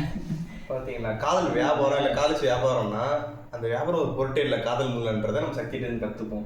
ஏன்னா காதலில இருந்து நீ கொடுத்த வியாபாரம் மட்டும் வேணுமா, தூக்கி எறிஞ்சாங்க. என் மனசு ரொம்ப ஆட்டுச்சு. காதல் புனிதமானது. மனிதர் வந்து கொள்ளது மனித காதல் அல்ல. அதையும் தாங்க செருப்படி வாங்க. சரி அண்ணன் வியாபாரத்தை பத்தி பேசணும்னா வச்சுக்கேன். பொதுவா வந்து விழாக்கள் வந்து எதுக்காக நடத்தப்படுறது? கொண்டாட்டத்துக்காக. அது மட்டும் இல்லாம விழாக்களே வந்து ஒரு வணிகர்களாக நடத்தப்படுறது தான் வந்து விழாக்கள். ஏன்னா எல்லா விழாக்கள்லயும் வந்து வியாபாரம் நடக்கும். அப்போ வந்து வியாபாரம் பண்ண போறவங்க அவங்களோட பர்டிகுலரான வியாபாரத்தை வந்து அதிகரிக்க தான் விழாக்கள் நடத்துறாங்க. அந்த மாதிரி தான் காதலையும் ஒரு பர்டிகுலர் ரோஸா இருக்கட்டும், இல்லை சாக்லேட்டா இருக்கட்டும், இல்லை வேற எதாவது கிஃப்ட் ஐட்டமா இருக்கட்டும், அந்த ஒரு பர்டிகுலர் டேஸை மையப்படுத்தி அன்னைக்கு வியாபாரம் ஆக்கிறதுக்காக உருவாக்கப்பட்டது தான் வந்து காதலர் தினம். அப்படிதான் பார்க்க வேண்டியது இருக்கு. ஏன்னா அன்னைக்கு தான் வந்து இப்போ காதலிக்குன்னா லட்டு வாங்கி தரக்கூடாதா, இல்ல அல்வா வாங்கி தரக்கூடாதா, இல்ல ஏன் வந்து பர்டிகுலரா வந்து காதல்னாலே வந்து டைரி மில்க்ல வந்து நிக்குது, இல்ல ரோஸ்ல வந்து நிக்குது, வேற எதுவும் பூ இல்லையா, இல்ல வேற பூ வந்து பெண்களுக்கு பிடிக்காதுன்னு வந்து இருக்குல்ல. இது ரெண்டுத்தையும் வந்து வியாபாரப்படுத்துறதுக்காக காதலர் தினத்தை வந்து ஃபிக்ஸ் பண்ணி அது இது பண்ணிட்டு இருக்காங்க. கண்டிப்பா அதான கருத்து. வேற எதுவும் கருத்து இருக்கா? இல்ல பொதுவா வந்து விழாக்கள் வந்து வியாபாரிகளாக நடத்தப்படுறது, காதலர் தினமும் அப்படியே மாற்றப்பட்டது. இந்த மாதிரி காதல்ல வந்து இவ்வளவு வியாபாரங்கள் சொல்லிக்கிட்டே இருக்கலாம். காதலை பத்தி எங்க அண்ணன் வந்து தெளிவா சொல்லுவார். இல்ல காதல்ல வந்து நிறைய கோணங்களை வந்து பார்த்துட்டோம். இப்போ வந்து காதல்ல வந்து காமம் வந்து என்ன ரோல் ப்ளே பண்ணுது பத்தி விவேக்ல வந்து ஸ்டார்ட் பண்ணுவோம். ஓகே, காதல் காமம் ஸோ தினமும் இன்ஸ்டாகிராமில் அப்படியே எடுத்தாலும் இல்லை படங்கள்லாம் பார்த்தாலும் காதல் எனக்கு காதல் வந்து காமம் வந்து தனிங்க, காமம் நிஜமாவே தனிதான். ஆனால் காதல் கடந்த காமம் தான் வந்து சிறந்ததுன்னு நான் புரிஞ்சுக்கிறேன். ஏன்னா காமம் வேணும்னா நம்ம ஒரு விலைமகன்கிட்ட கூட ஆனா அது அவ்வளவு சந்தோஷம் தராது. அது வந்து இணைப்பெல்லாம் தருது. நான் படங்கள்ல பார்த்துருக்கேன், அதுக்கப்புறமா இன்னும் சில விஷயங்கள பார்த்துருக்கேன். அந்த மாதிரி காதல் கலந்த காமம்ன்றது இன்னும் பார்த்துட்டு மட்டும் தான் இருக்கேன். அது வந்து ரொம்ப சிறந்ததா இருக்கும். ஏன்னா அதுதான் வந்து உச்சகட்டம் அப்படின்னு நான் புரிஞ்சுக்கிட்டேன். சக்தி சொல்லுவாப்ல எனக்கு ஐயோ ஐயோ ஐயோ இல்ல எனக்கு புரியல, சொல்றதுக்கு வராது. அதெல்லாம் வரும், சொல்றதுக்கு வராது. சொல்லு சக்தி. சக்தி தான் என்ன சொல்றா? ஆமா என்ன சொல்றது,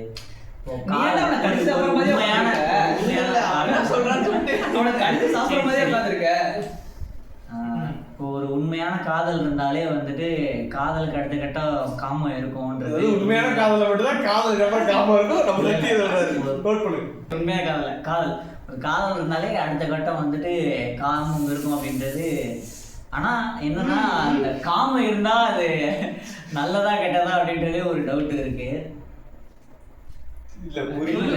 எப்படின்னா எப்படி சொல்ல, எல்லாருமே வந்துட்டு லவ் இருந்தாலே வந்துட்டு காமம் இருக்கும்.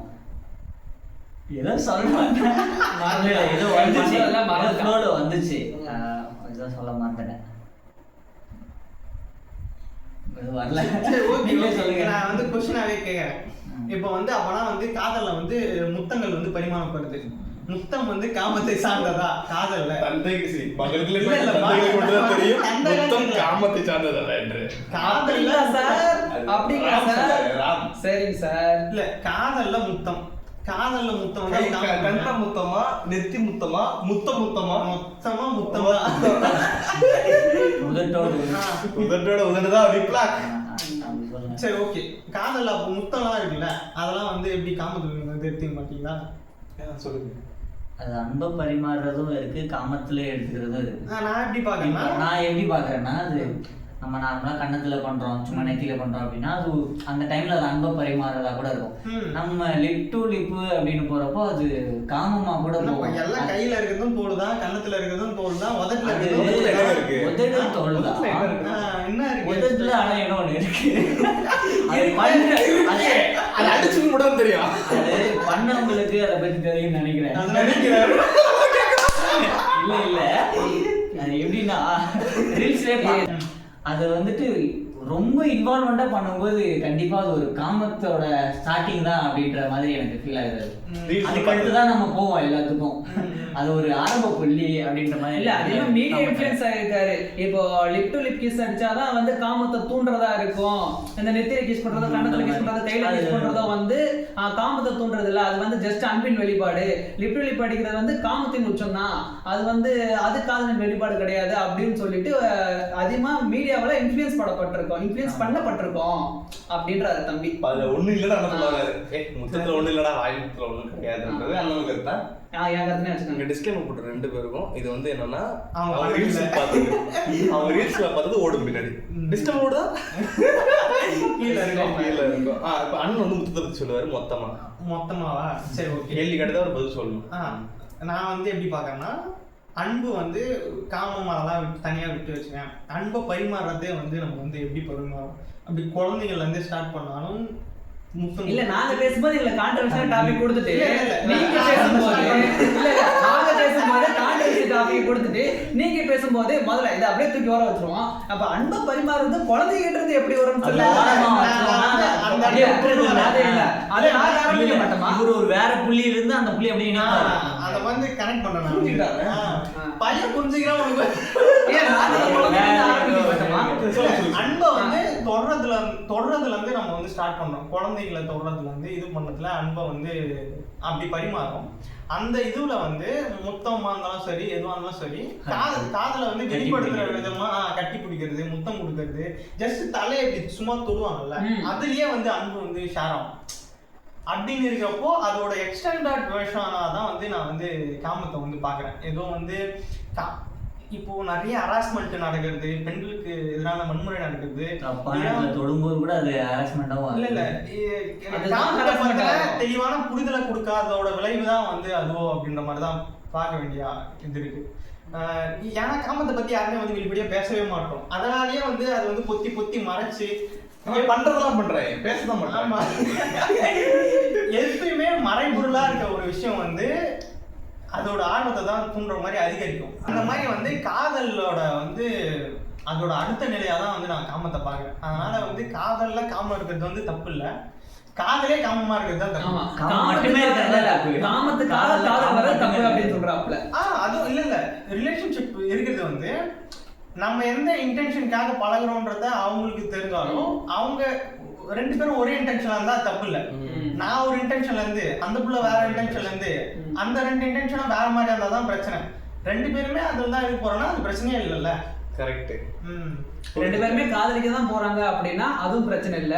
ஒருத்தர் பேருனா 2 பேருமே எனக்கு பெனிஃபிட்ஸ் தான் வேணும், 2 பேருக்கு பெனிஃபிட்ஸ் தான் வேணும் அப்படின்னா அதுவும் மியூச்சுவல் அண்டர்ஸ்டாண்டிங்ல அதுவும் தப்பு கிடையாது.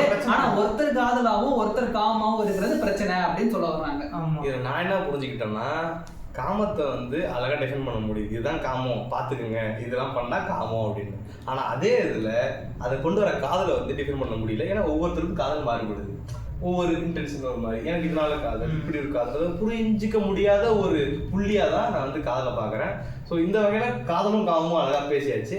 அதே பார்த்தீங்கன்னா இந்தியன் சொசைட்டில நிறைய இது இப்போ வந்து பப்ளிக் ரோட்ல இங்க வந்து ஒரு பொண்ணை கிஸ் அடிக்க முடியாது, லிப் ரோட் லிப். ஆனா அமெரிக்காவில் அடிக்கலாம் அந்த மாதிரியான விஷயங்கள். இதை சொல்லணும், காதல்ல வந்து இப்போ காமம் வந்து எல்லாம் இயல்பானது தான், அதுல வந்து பிரச்சனை இல்லைன்னு பாக்குறோம். ஆனா இதனால யார் பாதிப்படுவாங்க? காதலிக்கிறவங்கள யார் பாதிப்படுறாங்க? ஆமா, 2 பேர் காதலிக்கிறாங்க, ஆண் பாதிப்படுறானா பெண் பாதிப்படுறாங்க? ஆனா பெண் ஆளுன்னு சொல்லு. எனக்கு தெரிஞ்சு பாதிக்கப்படுவது வந்து பெண் பாதிக்கப்படுறாங்க. ஆனா பெண்ணா? ஆண் தான் அதிகமா பாதிக்கப்படுறாங்க.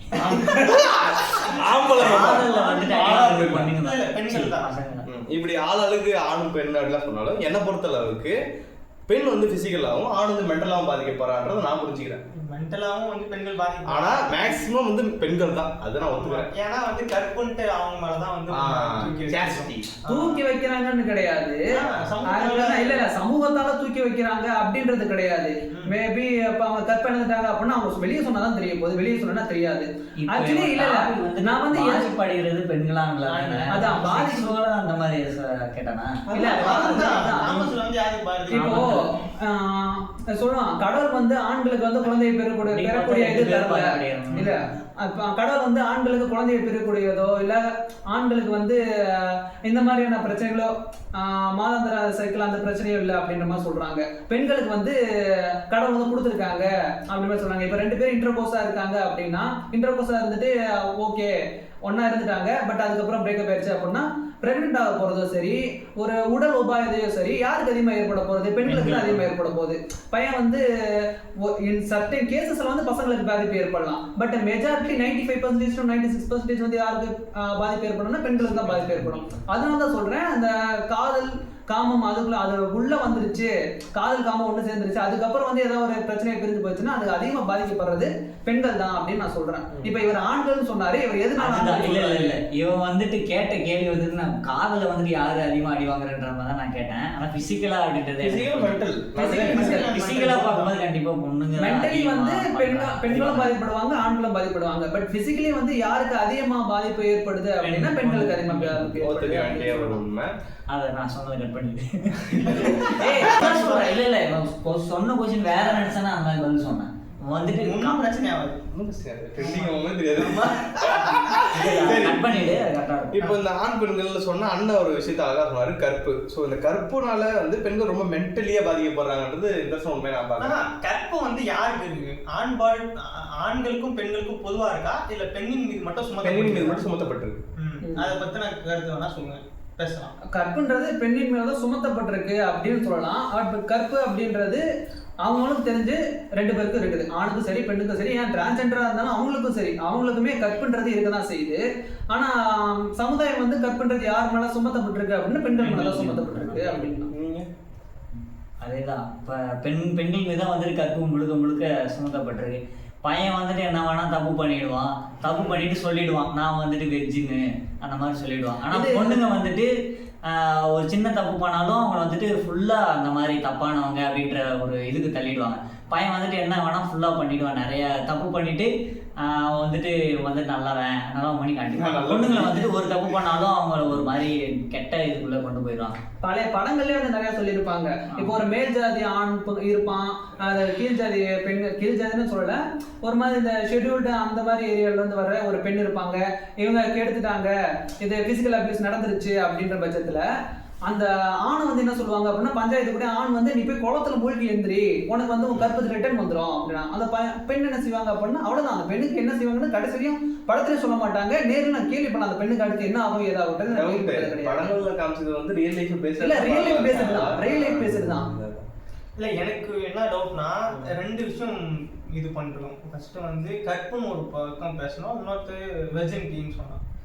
எனக்கு வந்து கற்புக்கு இங்கிலீஷ்ல சாஸ்டிட்டி தானே, சாஸ்டிட்டி வேற வெர்ஜினிட்டி வேற, ரெண்டுமே வேற. கற்புன்றது வேற, ஆமா இது ரெண்டும் வேற இல்ல, வேற. ஆமா, இங்கிலீஷ்ல வார்த்தை வேற இல்ல, அதோட அர்த்தமே வேற. இல்ல ஒருத்த வந்து வெர்ஜினிட்டி இழக்கிறான்றது வேற, கற்ப இழந்துட்டு இருந்தான்றது வேற. அப்ப வந்து பாஞ்சாலி வந்து யாருக்கு புரியுது, கற்புன்ற பெண்களுக்கு மட்டும் வார்த்தையா இருக்கு, ஓகேவா? ஏன்னா இப்ப இதிகாசங்களையும் பாக்குறோம், இதுலயும் பாக்குறோம். இப்போ பாஞ்சாலி வந்து 5 கணவர் இருக்காங்க, அவங்களை எப்படி பத்தினின்னு சொல்ல முடியும்? அப்ப அவங்க இப்ப கற்பு கடைசின்னும் போது ஃபர்ஸ்ட் வந்து கண்ணகி, பாஞ்சாலி அந்த மாதிரி சொல்லுவாங்க. கற்புன்றது வந்து வெர்ஜினிட்டியை மையப்படுத்துறது இல்ல, ஒரு பெண் வந்து ஆணுக்காக ஆண் என்ன விருப்பப்படுறானோ அது எல்லாமே செஞ்சு கொடுக்குற விதமா இருக்கிறது தான் வந்து கற்பா வந்து சமூகத்துல இருந்துட்டு வருது. அந்த கதை எனக்கு கரெக்டாக ஞாபகம் இல்லை. ஒரு முனிவர் இருப்பார், அவர் வந்து மொடமா இருப்பார், அவரால் வந்து கை கால் கூட அசைக்க முடியாது. அவர் வந்து அவங்க ஒய்ஃப் வந்து நீ வந்து கற்பு கரிசியாக இருந்தா அவர் வந்து கூடியில் தான் வச்சிருப்பாங்க, நீ வந்து என்னை வந்து ஒரு விலைமகள் கட்டை எடுத்துன்னு போயிட்டு கூட்டிட்டு வா அப்படின்னு சொல்லுவார். இந்த அம்மா என்ன பண்ணுவாங்க, கூடியில் தூக்கி வச்சுட்டு போயிட்டு அவர் வந்து விலைமகள் கட்டை எடுத்துன்னு போய் விட்டு இது பண்ணிட்டு கூப்பிட்டு வருவாங்க. அப்படி இருந்தால் தான் வந்து அவர் வந்து கற்பு கரசி அப்படின்றத வந்து இது பண்ண சொல்லுவாங்க. அப்போது வெர்ஜினிட்டிக்கும் கற்புக்கும் சம்மந்தம் இல்லை, கற்பு வந்து ஒரு ப்ராடராக பார்க்கப்படுது, அதை வந்து பெண்கள் மேலே மட்டும்தான் திணிக்கப்படுது, ஆண்களுக்கு வந்து கற்பு பொருத்தப்படுறதில்ல. கண்டிப்பா இது வந்து காதல் காமம் சொன்ன மாதிரி காதல் கற்புன்னு வச்சுக்கலாம்னு நினைக்கிறேன். காலங்கள், ஸோ காதல் காமம், காதல் கல்யாணம், காதல் வியாபாரம் அப்படின்றத தாண்டி இப்போ வந்து காதல் காலங்களை வந்து நான் பார்க்கணும்னு நினைக்கிறேன். இதுக்கு முன்னாடி காதலில் சொல்கிறவங்கெல்லாம் ஒரு பல நூற்றாண்டுக்கு முன்னாடி இப்படி இருந்தது, ஸோ ஒரு 90s இப்படி இருந்தது, இப்போ 2K அப்படி மாறிடுச்சுன்னு 2K விமர்சிக்கிற காதலில் பார்த்துட்டு தான் இருக்கும். நிறைய ஷார்ட் ஃபிலிம்ஸ், நிறைய படங்கள் இதை வந்து காதலை வந்து டிஃபைன் பண்ணி காட்டே இருப்பாங்க. இப்படி காதல் இருந்தது, இப்போ இப்படி காதல் மாறிடுச்சு, இப்போ இப்படி இருக்கு அப்படின்னு இந்த இப்படின்ற வார்த்தைகள் அவ்வளோ அர்த்தங்கள் இருக்கு. ஸோ அதை பற்றின விஷயங்களை நீங்கள் சொல்ல 90s காதல், அதுக்கு முன்னாடி விட்ட காதல், கண்டதும் கோவடிச்சு கோவலன் கண்ணகி சிலப்பதிகார காதல், அதுல வந்து கோவல கூட அழகாக சொல்லியிருப்பாரு. இப்போ வந்து கண்ணகி இன்னொருத்த கூட போயிட்டு திருப்பி வந்திருந்தா கோவலன் வந்து உத்தம புருஷனா இருந்திருப்பான்ற கேள்விலாம் வந்து வச்சிருப்பாங்க கோ படத்துல. கோவில்ல இது ஒரு படம், கோட்டு கோட்டுன்னு ஒரு படம் வந்ததா வந்தது தெரியாது. ஸோ அந்த மாதிரி அதை பற்றி கருத்துக்கள் 80s காதலா இல்ல காதல் வந்து காலங்கள், ஆமா வெவ்வேறு காலங்கள்ல வந்து வெவ்வேறு விதமா பார்க்கப்படுது. என்னன்னா 80sல வந்து பார்க்கவே முடியாது, பார்க்கறதுக்கே பயப்படுவோம், இது பண்ணுவோம். 90sல வந்து பேசவே மாட்டோம். இதெல்லாம் வந்து தொழில்நுட்பம் வளர வளர வந்து இது வந்து மாறிட்டே வருது. அப்படின்னு இருக்கும்போ நிறைய பேரால் வந்து இதை வந்து குறை சொல்றாங்கல்ல, நாங்கள் வந்து இந்த மாதிரி இருந்தோம் ஆனால் இப்பெல்லாம் பாருங்க இந்த மாதிரி போயிட்டாங்க அப்படின்றது வந்து அவங்களால அதை வந்து பண்ண முடியலன்ற வருத்தத்துலேருந்து வருதுன்னு நான் நினைக்கிறேன். அவங்களால வந்து பேசுறதுக்கே கஷ்டமா இருக்குது. இவனை என்னன்னா சீக்கிரமா டெக்ஸ்ட் பண்ணிடுறாங்க, பேசுறாங்க, எந்த டைமும் இருக்கிறதா இருக்கு. அதனால வந்து முந்தைய தலைமுறையினர் வந்து இந்த தலைமுறையின் மீது வந்து காதலர் மீது குறையா சொல்லிட்டு இருக்காங்க. உங்களுக்கு எப்படிங்க அந்த காலத்துக்கு காதல், இந்த காலத்துக்கு காதல்ன்ற பேர் நம்பிக்கை வார்த்தை? அந்த காலத்து காதல்னு சொன்னோன்னா கிராமத்துல வந்துட்டு நிறைய கிராமத்தில் வந்துட்டு ஒரே கம்யூனிட்டியில் இருக்கிறவங்க தான் வந்து லவ் பண்ணணும், இல்லைனா பண்ணக்கூடாது, இல்லைனா வந்து ஆணவ படுகொலை இந்த மாதிரி வந்துட்டு அந்த காலத்தில் நிறைய இருந்துட்டு வந்துச்சு. ஆனால் இப்போ வந்துட்டு நிறைய கம்யூனிட்டி, நிறைய வெவ்வேறு கம்யூனிட்டி வெவ்வேறு ரிலீஜன்லேருந்து தான் நிறைய லவ் பண்ணுறாங்க. அண்ணன் சொன்ன மாதிரி இப்போது தொழில்நுட்பம் வளர்ந்த ஃபோனு இன்டர்நெட் எல்லாம் வந்ததுனால லவ்லாம் வந்து நிறைய பேர் எல்லாருமே வந்துட்டு மேக்ஸிமம் நிறைய பேர் பண்ண ஆரம்பிச்சிட்டாங்க. அதனால வந்துட்டு லவ் காதல் வந்துட்டு முன்ன இருந்ததை விட இப்போ வந்துட்டு அதிகமாக நிறைய பேர் பண்ண ஆரம்பிக்கிறாங்க. அதெல்லாம் சின்ன குழந்தைங்க கூட பண்ண ஆரம்பிக்கிறாங்க, ஸ்கூல்லேயே வந்துட்டு பண்ண ஆரம்பிக்கிறாங்க. அப்போ வந்துட்டு சின்ன வயசில் பண்ணுவாங்க, பண்ணதும் வந்துட்டு சின்ன வயசுலேயே வந்துட்டு லவ் மேரேஜ் கல்யாணம் பண்ணிடுவாங்க. இப்போ வந்துட்டு லேட்டாக லவ் பண்ணி கல்யாணம் பண்ணுறாங்க. சொல்ல வர்றேன் ஏதோ அப்போ இப்பதான் வந்து ஸ்கூல்லேயே லவ் பண்றாங்க, அப்பெல்லாம் ஸ்கூல்லேயே லவ் பண்றது கிடையாது. இப்பதான் ஸ்கூல்லேயே லவ் பண்றாங்க, சீக்கிரம் கல்யாணம் பண்ணிடுறாங்க அப்படின்றதா இருக்கு. அந்த மாதிரி கிடையாது. இப்பதான் வந்து சட்டங்கள் அது இப்போ அதிகமா இருக்கு. 18 வயசு கீழே வந்து கல்யாணம் பண்ணக்கூடாது, ஆண்கள் 21 வயசு கீழே கல்யாணம் பண்ணக்கூடாது அப்படின்னு இருக்கு. அதனாலதான் நம்ம ஸ்கூல்ல லவ் பண்றது வந்து ரொம்ப சின்ன இதா பாக்குறோம். ஆனா இதுவே பழைய காலத்துல யோசிச்சு பாருங்க, பாட்டி தந்த காலத்துல யோசிச்சு பாருங்களேன், 12 வயசுல கல்யாணம், 13 வயசுல கல்யாணம் கேட்டா லவ் மேரேஜ் அப்படின்பாங்க. எங்க பாட்டி உண்மையிலே என் பாட்டி எல்லாம் லவ் மேரேஜ் தான் சொன்னாங்க. மேரேஜ்ல பாரு கட்டாய திருமணம் இல்ல லவ் மேரேஜ் சொன்னாங்க. இல்ல லவ் மேரேஜ் சில பேர் பண்ணலாம். லவ் மேரேஜ் ஸ்கூல்ல டயத்துலயே வந்து லவ் தான் பண்ணாங்க. ஏன் எங்க பெரியப்பா சித்தி பெரியப்பா அவங்க எல்லாமே வந்து எப்படி அப்படின்னா, எங்க பெரியம்மா அப்பதான் 10 வயசு 11 வயசு அப்பதான் வந்து ஏஜ் அட்டன் பண்றாங்க. எங்க பெரியப்பா வந்து இது வண்டி விட்டு வந்துட்டு இருப்பாரு, லாரி விட்டு வந்துட்டு இருப்பாரு. அப்பயே வந்து வீட்டுல சமைச்சு ஒரு கைப்பிடி அரிசி வந்து சாப்பாடுல போட்டு சாப்பாடு வந்து இலையில போட்டு மடிச்சு கொடுத்துருவாங்க. அப்படியே பார்த்து சொல்றேன் நல்லா கேட்டுட்டு நல்லா இப்ப வந்து அந்த மாதிரி இருந்துட்டே வந்து எங்க சித்தி அப்பதான் வந்து பெரியம்மாக்கு 11 வயசு ஆரம்பிக்க போகுது. கரெக்டா ஏஜ் அட்டன் பண்றாங்க. ஒரு 3 நாள் 4 நாள் வரவே இல்லை. எங்க பெரியப்பா வந்து லாரி எடுத்துட்டு வர்றாரு. ஒரு 3 நாள் 4 நாள் ஒரு கோயிலுக்கு தான் வெயிட் பண்ணுவாங்க. கோயில் வெயிட் பண்ணி பார்க்க 3 நாள் வரவே இல்லை. லோட் அடிக்க டைம் ஆச்சு அப்படின்னு சொல்லிட்டு போயிட்டு வந்துட்டு இருக்காரு. ஒரு 6-7 நாள் கழிச்சு வந்து மறுபடியும் அதே மாதிரி நிற்கும் போது டெய்லி வந்து நின்றுட்டே இருந்திருக்காரு. ஒரு வாரம் கழிச்சு நிற்கும் போது புது ட்ரெஸ் புது எல்லாம் போட்டு எங்க பெரியம்மா வந்து நிக்கிறாங்க. எனக்கு கேட்டா வயசுக்கு வந்தேன் அப்படின்னா, எனக்கு வீட்டுல இருக்கவே பிடிக்கல, வீட்டுல நம்ம இது பண்றாங்க டான்ஸ் பண்றாங்க அப்படின்னு. சரி வா நான் கூட்டு போய் கல்யாணம் பண்ணிருக்கேன் 13 வயசுல. அப்ப கூட்டு போய் கல்யாணம் பண்ணிட்டாரு. அவ்வளவுதான். அப்பயே வந்து லவ் மேரேஜ். இன்னமும் அவங்க ஒன்னா இருக்காங்க. இன்னமும் வந்து எனக்கு தெரிஞ்ச அவங்களுக்குள்ள பெரிய சண்டை ஏற்படலாம் ஒன்றும் செய்யல. அப்ப சின்ன வயசுல இருந்து கல்யாணம் பண்ற காதலிக்கிறது அப்பயும் இருக்குது, இப்பயும் இருக்குது. அப்போ வந்து லவ் பண்றது வேற மாதிரியும், இப்ப வந்து லவ் பண்றது வேற மாதிரியும் இருக்கு. இப்போ வந்து ஸ்கூல் படிக்கிற பொண்ணுங்க, ஸ்கூல் படிக்கிற பசங்க லவ் பண்றாங்க செய்யறாங்க அப்படின்னா, எனக்கா நீ செய்வேன்னா வார்த்தையை சொன்னா இதா செய்யலாம். யோசிச்சு பாருங்க, 13 வயசு குழந்தைய வந்து வீட்டுல இருந்து சாப்பாடு கட்டி எடுத்துட்டு வந்து லாரி ஓட்டுற ஒருத்தருக்கு எடுத்துட்டு வந்து ஒரு 4 கிலோமீட்டர் 5 கிலோமீட்டர் வீட்டை விட்டு தனியாக நடந்து வந்து கொடுத்துட்டு, அது டெய்லியும் அவங்க மீட் பண்ணிக்கிறது அந்த 2 நிமிஷம் வந்து சாப்பாடு கொடுக்கறது. அவன் லாரியில போறப்பே வாங்கிட்டு போவாரு, இல்ல நின்று வாங்கிட்டு போவாரு, இருந்து தண்ணி குடிச்சிட்டு போவாரு. அப்படி வந்து காதல் வந்து அப்படி வந்துச்சு. இப்போ வந்து அப்படி இருக்கா அப்படின்னு கேட்டா அப்படி இல்லை. அதனாலதான் வந்து தம்பி என்ன சொல்றாரு அப்படின்னா, இப்ப இருக்க காதலும் அப்ப இருக்க காதலும் ஒண்ணு கிடையாது அப்படின்ற மாதிரி சொல்றாரு. இந்த பெரியப்பா சொல்லி எழுதுனா இந்த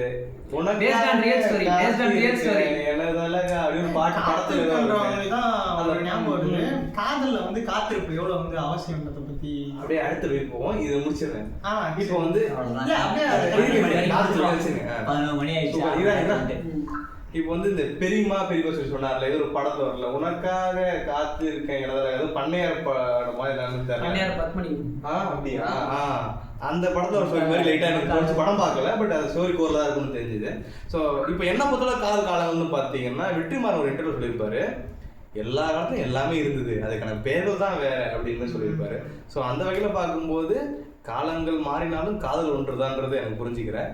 அதை வந்து இப்போ எப்படி யூஸ் பண்ணிருக்காங்க டேர்ம் தான், அந்த டேர்ம் தான் முக்கியம். இப்போ சிச்சுவேஷன்ஷிப் பெஞ்சிங் இருக்கிற எல்லா காலத்துலயும் வந்திருக்கு. ஐ நோ ஒன்லி சிப்ஸ் அப்படின்ற அந்த காலத்துல வந்து அது பெருசா தெரியாம இருந்திருக்கலாம். இந்த காலத்துல அது ரொம்ப பெருசா டெவலப் ஆகி பண்ணிட்டு இல்ல, அதுக்கு வந்து ஒரு டேர்ம் பண்றாங்க. இப்போ வந்து பாய் பெஸ்ட்ன்றது வந்து எல்லா காலத்துலயும் இருந்து மாமா குட்டி எல்லா காலத்துலயும் இருந்திருக்காங்க. மாமா குட்டி வந்து அனைத்து காலத்துலயும் இருந்திருக்காங்க. ஆனா வந்து இப்பதான் இதுக்கான டேர்ம் பண்றாங்க. நீங்க வந்து பாய் பெஸ்ட் அந்த மாதிரி. ஏன்னா ஒரு எக்ஸாம்பிள் சொல்லலாம்னா, எதுக்கு பொண்டாட்டி என்ன சுத்தி வப்பாட்டின்னு ஒரு பாட்டு இருக்கு.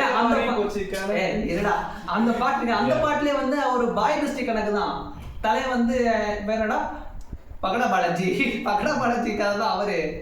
அந்த பேன அதுக்கான கிரியேட் அந்த கார்டோட கூட நீங்க போய் எபிசோட் வாட்ச் பண்ணுங்க. நம்ம வந்து ஃபர்ஸ்ட் டைம் 0 பட்ஜெட்ல ஒரு ஷார்ட் ஃபிலிம் பண்ணிருக்கோம், அதுதான் அண்ணா ப்ரோமோட் பண்ணாரு. சோ கார்டு மோட் போட்டு நீங்க பாருங்க, அடுத்த ஷார்ட் ஃபிலிம் வரும். ஏன்னா நான் ஒரு டைரக்டரா சுத்திட்டு இருக்கேன். ஏன்னா அந்த மாதிரி பாட்டுல வந்து பாத்தீங்கன்னா அந்த ஹீரோ வந்து ஆக்சுவலி அந்த கேரக்டர் தான் அவரு. அப்பயும் சரி இப்பயும் சரி அந்த கேரக்டர் வந்து இருந்துட்டு தான் இருக்கு. இப்பதான் வந்து நமக்கு பெருசா தெரியுது, அந்த கேரக்டர்னு ஒரு பேர் வச்சதுக்கு அப்புறம் தான் நமக்கு பெருசா தெரியுது. ஓகே இப்படியும் ஒரு சிலர் வந்து சமயத்துல இருக்காங்க அப்படின்னு சொல்லிட்டு காதலை வந்து தப்பா இது பண்றாங்க. ஏன்னா அந்த பாட்டுல வந்து அவர் அத்தனை பேரை காதலிப்பாரு, ஏன்னா எல்லாரையும் காதலிக்கிறேன் ஆனா யாரையும் கல்யாணம் பண்ணிக்க மாட்டேன் அப்படின்னு சொல்லுவாரு. இப்ப இருக்க அந்த பாய் பெஸ்ட் கேரக்டர் அதே மாதிரி தான், அத்தனை பேரும் நான் இது பண்ணேன் எல்லாம் வேணா பண்ணுவேன் ஆனா கல்யாணம் பண்ண லவ்ன்றது ஒண்ணு கிடையாது, கல்யாணம் பண்ணிக்க மாட்டேன் அப்படின்றது இப்பதான் வந்து நமக்கு தெரியுது. அப்படி பேர் வச்சதாதான் நமக்கு அப்படி ஒரு கேரக்டர்ஸ் இருக்கிறாங்க அப்படின்றது தெரியுது. எனக்கு ஒரு டவுட், இப்போ வந்து ஃபர்ஸ்ட் என்னன்னா ஃப்ரெண்டு, லவர், ஹஸ்பண்ட் 3 டேர்ம். இப்போ வந்து நிறைய ஷிப் இருக்கு. இது வந்து உறவு வந்து காம்ப்ளிகேட் ஆகுதா இல்ல வந்து சிம்பிளிஃபை பண்ணா?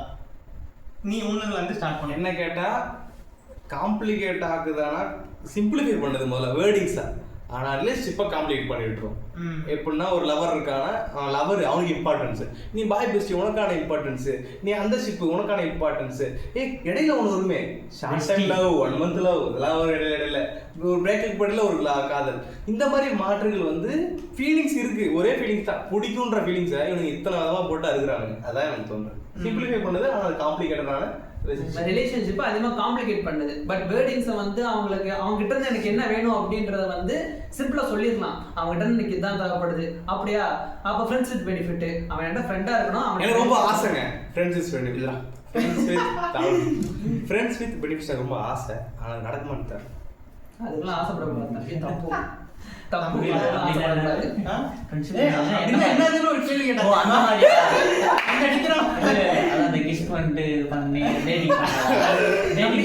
தம்பி தம்பி அது கிடையாது தம்பி, நீ ஃப்ரெண்டா இருப்ப சரியா, நீ இந்த 5 வருஷம் என் கூட ஃப்ரெண்டா இருக்கியா, நல்லா இரு, நான் உன்னை யூஸ் பண்ணிக்கிறேன், நீ யூஸ் பண்ணிக்க. ஆனா 5 வருஷம் கழிச்சு நீ யாரோ நான் யாரோ லவ் பண்றது நிக்க கூடாது, கல்யாணம் பண்றது நிக்க கூடாது. அவன் வந்து அதை வந்து தப்பா சொல்றான். அதான் ஃப்ரெண்ட்ஷிப் பெனிஃபிட், வேற என்ன? ஃப்ரெண்ட்ஸ் இருப்பாங்க, அவங்களுக்குள்ள பெனிஃபிட் இருக்கு. ஐயோ என்ன தப்பாரு, அந்த புள்ள சமைச்சு கொடுப்போம், நான் வந்து பறிச்சு கொடுப்பேன், அந்த மாதிரி ஹெல்ப் பண்றது, பாத்திரம் தெரியாம சொன்னாப்ப தெரியாம வளர்த்தாங்க. நீங்க என்னது சரி உங்களுக்கு எனக்கு ரொம்ப நிறைய பேர் சிம்பிளிஃபை பண்ணுதுன்னு சொன்னாலும் எனக்கு ரொம்ப காம்ப்ளிகேட்டடா இருக்குன்னு தான் தோணுது. ஆமா, ரிலேஷன்ஷிப்ல எதுக்கு இத்தனை ஷிப்? வெறும் டெக்ஸ்ட் பண்றது மட்டும் ஒரு ரிலேஷன்ஷிப், டெக்ஸ்டேஷன்ஷிப். அடுத்து வெறும் பேசுறதுக்கு மட்டும் ஒருத்தவங்க, நைட்ல பேசுறதுக்கு மட்டும் ஒருத்தவங்க, பகல்ல பேசுறதுக்கு ஒருத்தவங்க, அந்த மாதிரி வந்து இத்தனை ஷிப் வந்து உறவுகளை வந்து காம்ப்ளிகேட் பண்ணதா தான் எனக்கு தெரியுது. Super super. இந்த மாதிரி நிறைய விஷயம் இருக்கும்போது இதுல இன்னொன்னு எடுக்கலாம், அண்ணா பப்பா லவ், அக்கா தம்பி love, senior love, junior love, இதை வந்து பிரிக்கலாம். இதை பத்தின கருத்துக்களை வந்து எனக்கு சக இதை பத்தி பேசலாம். ஆனா எனக்கு இன்னொரு பத்தியும் பேசணும். காதல்ல வந்து வயசு, காதல் எதுக்குங்க வயசு? காதலுக்கு கண்ணு இல்ல, காதலுக்கு மூக்கு இல்ல, காதலுக்கு வாய் இல்ல, அந்த மாதிரி காதலுக்கு வயசும் இல்லைங்க. இல்ல காதல்ல வந்து வயசு சொல்றாங்கல்ல, அதாவது ஆண் தான் வந்து பெரியவனா இருக்கணும், பெண் வந்து ஆணை விட சின்னவளா தான் இருக்கணும்ன்றது. இது எவ்வளவு பெரிய கொடுமை தெரியுமா? சீனியர் காதல்லாம் எவ்வளவு கஷ்டப்பட்டு நாங்க குடிக்கிறோம் தெரியுமா? ஆனா உங்களுக்கு என்ன அவ்வளவு திமிரு, சின்ன பையன்றீங்க, எப்படி சொல்லலாம் நீங்க?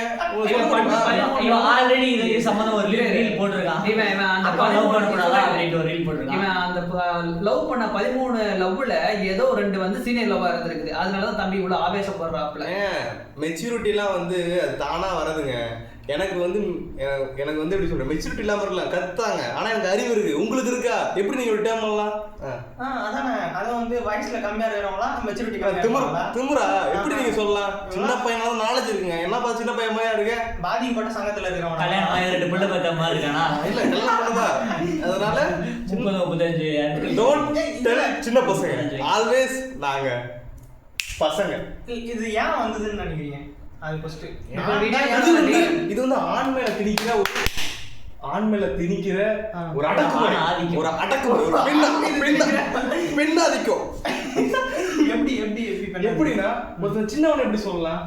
அது பொண்ணு சொல்றது ஓகேடா, இந்த மாதிரி வயசு வந்து ஆண் தான் பெரியவனா இருக்கணும், யாரு விதிச்ச விதி? யாரு விதிச்ச விதி? வந்து எவன் நமக்கு முன்னாடி எவனும் பண்ணிருப்பான், அவன் வந்து அப்படியே கொண்டு வந்திருப்பான். எப்படிங்க அதெல்லாம்? நான் 2 விதமா பாக்குறேன். ஆண் சைடுல இருந்து பார்த்தா, ஆண் வந்து தனக்கு வந்து சின்ன பொண்ணா வைஃப் வேணும், எங்கா இருக்கணும், அவர் வந்து எவ்வளவு பெரியவரா இருந்தாலும் இருக்கலாம். பரவாயில்ல. 30 வயசு பொண்ணு பையனுக்கு வந்து 18 வயசு பொண்ணு. சிம்பிளா சொன்னோம்னா இந்த கிராமத்துல வந்துட்டு தாய் மாமா பொண்ணு, அதாவது தாய் மாமா இருப்பான், அக்காவோட தங்கச்சியோட பொண்ணை வந்துட்டு அவன் தான் கட்டிக்கணும். அது 10 வயசு 15 வயசு 20 வயசு 30 வயசு பையனா கூட இருப்பான். ஆனா அந்த பொண்ணுக்கு ரொம்ப கம்மியா இருக்கும் வயசு. அவன் வந்துட்டு அவங்க பொண்ணு வந்துட்டு மாமாக்கு தான் கட்டி கொடுக்கணும் அப்படின்னு வந்துட்டு ஆரம்பிச்சதுல கூட சொந்தம் விட்டு சொந்தம் விட்டு போயிடக்கூடாது அப்படின்னு சொல்லி அதை அது மட்டுமா இல்ல, ஆண்கள் சைடு இருந்து நான் இதுவா பாக்குறேன். பெண்கள் சைடுல இருந்து பார்த்தோம்னா பையன் வந்து வசதியா இருக்கும், வெல் செட்டில்டா இருக்கும். அது வந்து யாருன்னா இப்போ எங்கேஜ்ல இருக்கிறவங்கலாம் இப்பதான் படிச்சுட்டு இருப்பான், இது பண்ணிட்டு இருப்பான், அவனுக்கு வந்து அந்த வயசுல வந்து செட்டில் ஆக முடியாது. நாங்க சேஸ் பண்ணி வந்துறோம், அவ்வளவு ஃபீல் பண்ணாதீங்க, நாங்க உடனே புடிச்சுறோம். இல்ல கன்வே பண்றேன்.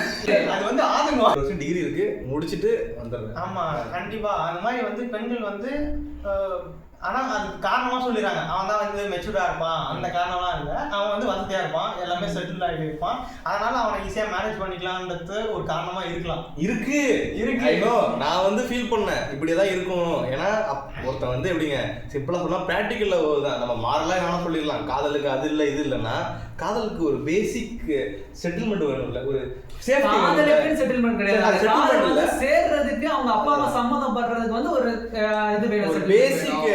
காதல்ல வந்து இந்த கண்ணு இல்ல காதல் இல்ல அதெல்லாம் சும்மா, காதலுக்கு வந்து எல்லாமே இருக்கு. செட்டில் பையன் வந்து சோ மாறலாம் அதெல்லாம் இல்லன்னு சொல்லிக்கலாம். ஆனா பிராக்டிகலா இதெல்லாம் சும்மா ஒரு கவிதையா சொல்லணும்னா இது வந்து இல்ல அது இல்லன்னு சொல்லிடலாம். இருக்கு.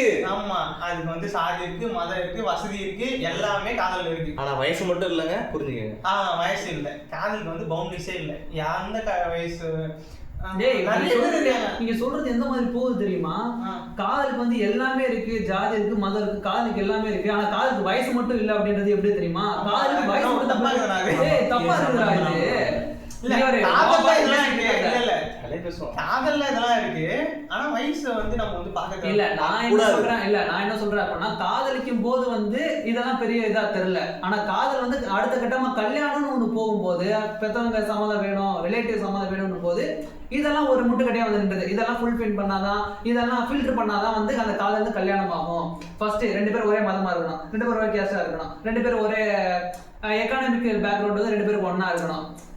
பொண்ணு பையன் கம்மி சம்பாதிக்கணும் இல்லையா, பையன் நல்லா சம்பாதிக்கணும், அதுதான் மேட்டர். ஒரு வெல் செட்டில்டா இருக்கணும். இந்த மாதிரி ஃபில்டர் எல்லாம் முடிச்சாதான் அந்த காதல்ன்றது ஃபில்டர் ஆகி கல்யாணத்துக்கு வந்து நிக்குது. அதுக்கு தான் இதெல்லாம் தேவைப்படுது அப்படின்னு நினைக்கிறேன். பட் காதலுக்கு வந்து எதுவும் தேவைப்படல, அதுக்கு ஃபில்டரா வந்து கல்யாணம் நிற்கும் போது இதெல்லாம் தேவைப்படுது அப்படின்னு சொல்லுங்க. நானும் புத்தகத்துல படிச்ச தத்துவங்களை சொல்றேன். சீனியர் கேர்ள் ஜூனியர் பாய் மேக் பெஸ்ட் பேர், இது வந்து நீங்க குறிப்பில் எடுத்துக்கணும். நீக்காதீங்க. எந்த புத்தகத்துல படிச்சீங்க? ஆமோதிக்கிறடா அவன் எந்த புக்ல படிச்சான்னு கேக்குறா. அவன் படிச்சான். ஓகே புரிஞ்சுக்கங்க. அடுத்து உங்க கருத்து, உங்களை பத்தி நீங்க சீனியர் இல்ல சீனியர் காதல விட்டுரு. காதல வயசு முக்கியமா, அதான் முக்கியமா சொல்லுங்க. அது முக்கியம் இல்லை, ஏன்னா என் மச்சான் ஃப்ரெண்டு கூட ஒருத்தன் பண்றான். அவன் பேர் மச்சான் தான், அவன் பண்றான். 2 வயசு சீனியர் இருக்கா, அவன் வந்துட்டு 2 வயசு கம்மி தான். ஆனா பண்றாங்க, நல்லா லவ் பண்ணிட்டு இருக்காங்க. சேர்றதுக்கு எங்க வாழ்த்துக்கள். எந்த உதவியா இருந்தாலும் எங்களை அணுகலாம், எந்த டைமும் வந்து உங்களுக்கு எடுத்துக்காட்டுக்கு இந்த மாதிரி காதல் கதை கூட என் ஃப்ரெண்டே பண்ணிடுறாங்க. இவனை மட்டும் கூட சேர்த்துக்குவானா?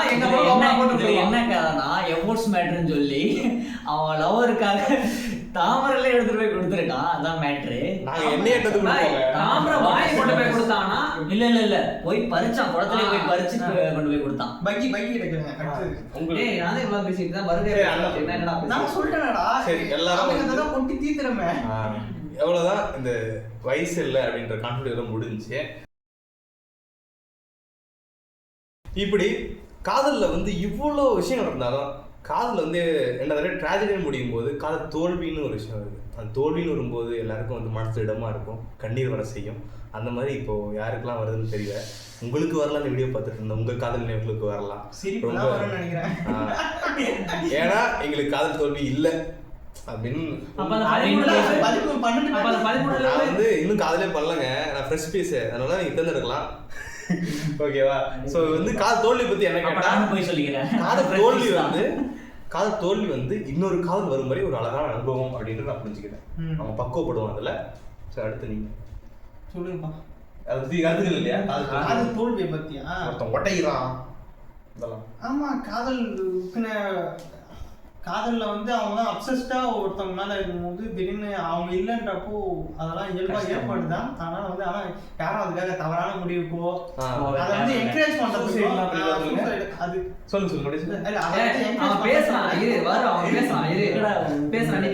சூசைடுக்கோ இல்ல வந்து லைஃப் வந்து அதோட முடிஞ்சு போடுறதுக்கோ அப்படிலாம் ஒன்றும் இல்லை. அப்படி ஊக்கமான வீடியோ பார்க்கணும். காடு மோடு போன நம்ம ஷார்ட் ஃபிலிம் பண்ணியிருக்கோம், அதை நீங்க வந்து போய் பாருங்க. அதுல வந்து இந்த மாதிரியான கான்செப்ட் ப்ரமோஷன் இது. அந்த மாதிரி வந்து சொல்லுங்க. இது வந்து அப்போ அதாவது காதல் தோல்வியா இருக்கிறவங்களுக்கு இதெல்லாம் மாறவே மாறாது, இது இப்படிதான், அவங்க இல்லாம வந்து வாழ்க்கையே இல்லை, உலகமே இல்லை அப்படின்றது அந்த டைம்ல தோணலாம். ஆனா அந்த டைமை கடக்கிறதுல தான் இருக்கு புதிய காதல் அடையிறதுக்கு. கண்டிப்பா இதுதான் டைரக்டர் சொல்றாரு, காடு மோடு போடல. அடுத்து நீங்க சொல்லுங்க. நானே ஒரு வேற அந்த மாதிரி வந்து வெயிட் பண்ணுங்க. மைக் இல்ல பாயுது, ரிமோட் பாயுது. அதான் வெயிட்டிங் இஸ் ஆல்வேஸ் வொர்க். நம்மள தாண்டி வெயிட்டிங் இஸ் ஆல்வேஸ் வொர்க். அதனால வந்து அடுத்த டாபிக். ஆமா, அது நெக்ஸ்ட் டாபிக். அத பத்தி அப்புறமா பேசலாம். காதல் தோல்வி வந்துட்டு எப்படின்னா ஒவ்வொரு காதலும் வந்துட்டு ஒவ்வொரு எக்ஸ்பீரியன்ஸ் வந்துட்டு நம்ம கொடுக்கணும்னு சொல்லலாம், அனுபவங்கள். ஏன்னா இப்போ லவ்வே பண்ணாத ஒரு பையன் புதுசாக ஒரு லவ் பண்ணும்போது பொண்ணுங்கிட்ட வந்துட்டு நம்ம எப்படி பழகலாம், பொண்ணுங்கிட்ட எப்படி அப்ரோச் பண்ணலாம், பொண்ணுங்கிட்ட எப்படி பேசலாம், பொண்ணுங்களை வந்து எப்படி சைக்காலஜிக்கலாக புரிஞ்சுக்கலாம், அண்டர்ஸ்டாண்டிங் புரிஞ்சிக்க முடியாது. இந்த மாதிரி அதுதான் முழுசா புரிஞ்சுக்க முடியாது, அரைகுறை தான். இல்லை அரைகுறையும் அரைகுறை தான்.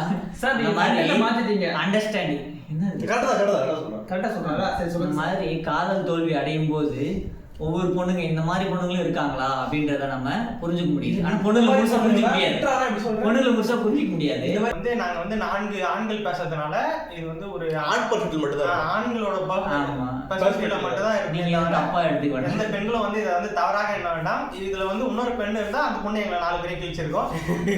அடுத்து ரிப்ளை பண்றேன் கமெண்ட்ல. தெரிஞ்சவங்க யாரையோ நீ சொல்லு, இந்த மாதிரி பொண்ணு நல்ல பொண்ணு கெட்ட பொண்ணு வருது, இந்த மாதிரி பொண்ணுங்களையும் இருக்கு. பாய் காதல் தோல்வி பத்தி பேசிட்டு இருக்கீங்க, அவன் வேற எங்கோ போறான். ஒரு பொண்ணு பேசும்போது பழகும்போது காதல் தோல்வி அடையும் போது இப்படிப்பட்ட பொண்ணுங்களும் இருக்காங்க அப்படின்னு புரிஞ்சுக்க முடியாது. தப்பான இது இல்ல, பொண்ணுங்களை வந்துட்டு புரிஞ்சுக்க முடியுது அதனால காதல் தோல்வி அடையும் போது. ஆனா காதல் தோல்வி அடைஞ்ச பிறகு அண்ணன் சொன்ன மாதிரி தற்கொலை இந்த மாதிரி தப்பான முடிவு எடுக்க தேவையில்ல. இது வந்து எப்படின்னா அந்த லெவல் எப்படி நம்ம கேம் விளையாடும் போது ஒவ்வொரு லெவல் போறோம் பாத்தீங்களா, அது மாதிரி இந்த ஒரு லெவல் தான் வந்துட்டு நமக்கு இருக்குன்னு இல்லை, அடுத்தடுத்த லெவல் இருக்கு. நம்ம அதை வந்துட்டு கடந்து போகும்போது நம்ம வின் பண்ணலாம், நம்ம லைஃப்ல நம்ம வின் பண்ணலாம். தாவணி போனா சல்வார் இருக்குன்னு சொல்றாரு.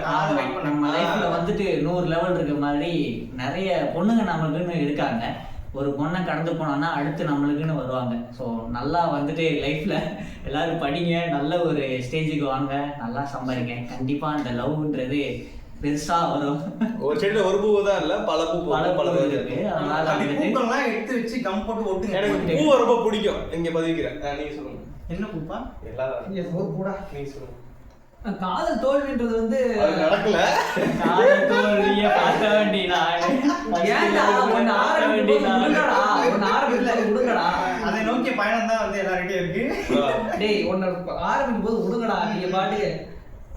காதல் தோல்வின்றது வந்து எப்படின்னா ஒரு சிற்பி வந்து ஒரு கல்லை வந்து செதுக்கிற மாதிரி தான். ஒவ்வொரு அடியும் காதல் தோல்வி வந்து எனக்கு ஒரு தடவை காதல் தோல்வி ஆயிடுச்சு, அதனால நான் மொத்தமா போயிட்டேன், உடஞ்சிட்டேன் அப்படின்னு சொல்லிட்டேன்னா நீ கோயில இருக்கிற ஒரு கீழ்படியா தான் இருப்ப, ஒரு அடி வாங்கியிருப்ப, படிக்கட்டா இருப்ப, கீழே தான் இருப்ப. ஆனா நீ காதல வந்து பல அடி வாங்கிருது அப்படின்னா கோயிலுக்குள்ள இருக்க சிற்பம் ஆகலாம்.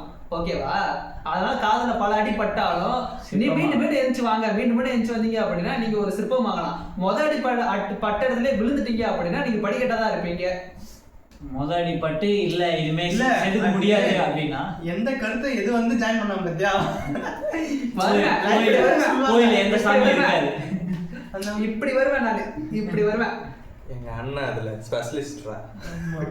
எங்க அண்ணனுக்கு அதுல ஜெயிக்க எவனும் இல்லை. சரி ஓகே. ஆனா வந்து இப்போ வந்து நார்மலா சொல்லிட்டோம், காதெல்லாம் பிரச்சனை தோல்விலாம் ஒன்றும் இல்லை, கடந்து வாங்க போங்க அப்படின்னு அந்த காதல் பார்த்தவனுக்கு தான் அதோட வழி. சொல்றீங்க இங்க எல்லாம் எதிர்த்து பார்த்தா சொல்றாங்க.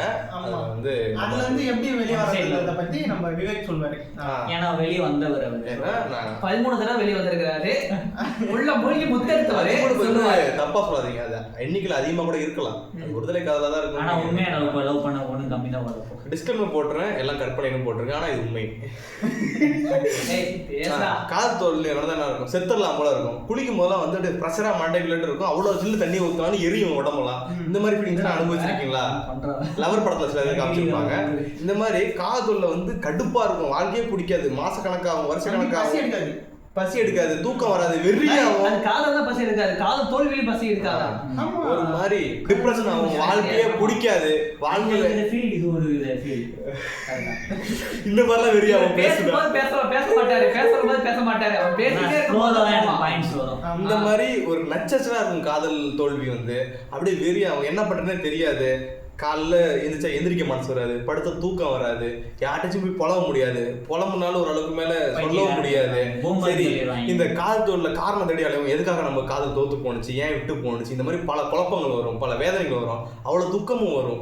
இது எல்லாமே வந்தாலும் காதல் தோல்வி ஆயிடுச்சு, கடைசி என்ன பண்ணலாம் அப்படின்னா என்னாலே அக்செப்டன்ஸ் பண்ணும். ஸோ காதல் தோத்துருச்சு, அக்செப்ட் பண்ணிக்கிறேன், ஸோ அடுத்து நான் கம்பேக் தரேன்ற ஒரு விஷயம் மட்டும்தான். ஸோ இந்த மாதிரி வந்து காதல் தோல்ல பல விஷயங்கள் இருக்கலாம். ஃபார் எக்ஸாம்பிள் நிறைய சொல்லலாம், நிறைய சொல்லிட்டே போகலாம். அதெல்லாம் சொன்னா அட்வைஸ் பத்தாது. ஏன்னா இது பர்சனல் அட்வைஸ், இதை நான் பண்ண மாட்டேன். உங்க ஃப்ரெண்டுக்கு நீங்க இப்போ கேட்டீங்கன்னா காதல் தோல்விக்கு அட்வைஸ் கொடுப்போம், அந்த லிஸ்ட்ல சேர்த்துக்கோங்க. காதல் தோல்வி இந்த பிரேக்கப் ஆனதும் வந்துட்டு உடனே அதை சடனா மறக்க முடியாதுதான். அதுக்காக நம்ம தப்பான முடிவு எடுக்க தேவையில்ல.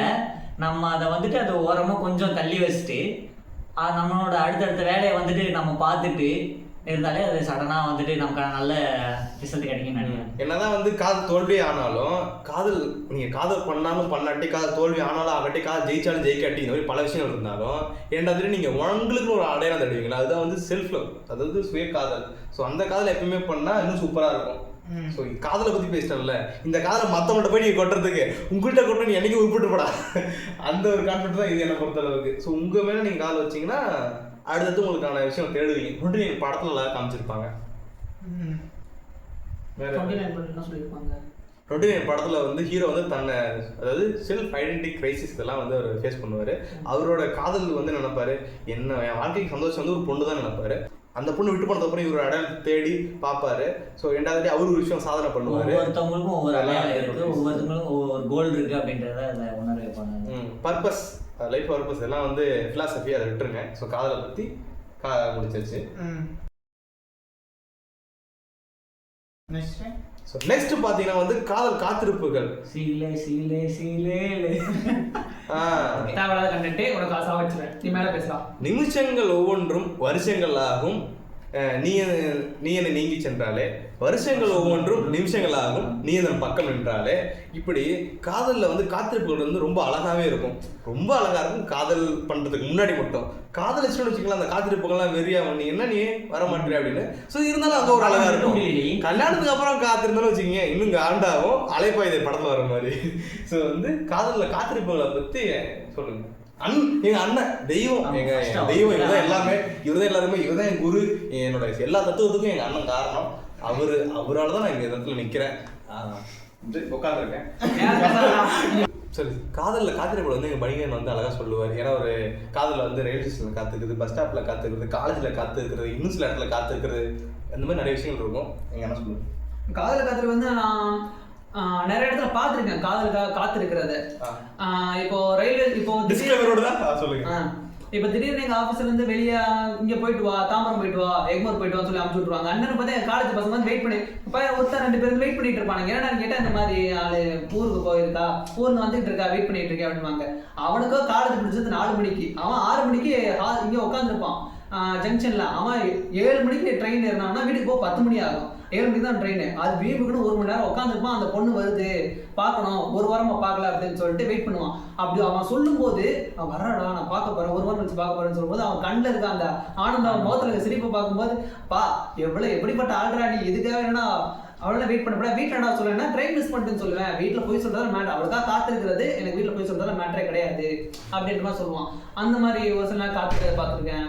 அப்புறம் காலேஜில் வந்து ஒரு சில நாள் காலேஜ் காலைல சீக்கிரம் வந்துடுவேன். பெரும்பாலும் நான் சீக்கிரம் வர மாட்டேன். சீக்கிரம் வர நாள் வந்து பொண்ணு உட்காந்துருப்பா. என்னம்மா வெயிட் பண்ணுற பொண்ணு, இந்த மாதிரி வர்றேன் அப்படின்னா, அவன் இவ்வளோ சீக்கிரம் வரமாட்டானே அப்படின்னு கேட்டால், இல்லை எனக்கு தெரியும், இருந்தாலும் அவனுக்காக நான் காத்திருக்கேன், உட்காந்துருக்கேன். ஏன்னா வந்ததுக்கப்புறம் வெளியே ஓடுறதுக்கு, காலேஜுக்குள்ளே வர வெளியே ஓடுறதுக்கு வெயிட் பண்ணிட்டு இருக்கேன் அப்படின்ற மாதிரி சொல்லுவான். அந்த காத்திருப்பு வந்து எனக்கு பார்க்கறதுக்கு அழகாக தெரியும். அண்ணன் சொன்ன மாதிரி காத்திருப்பெல்லாம் இருக்குன்னு, அந்த மாதிரி நிறைய லோக்கல் ட்ரெயின்களும், நிறைய எக்ஸ்பிரஸ் ட்ரெயின்களும், நிறைய பஸ்களும், கிளாஸ் ரூம் பெஞ்சுகளும், காதல் காத்திருப்பலை சொல்லும் நிறைய பார்க்குகளும். கவிதை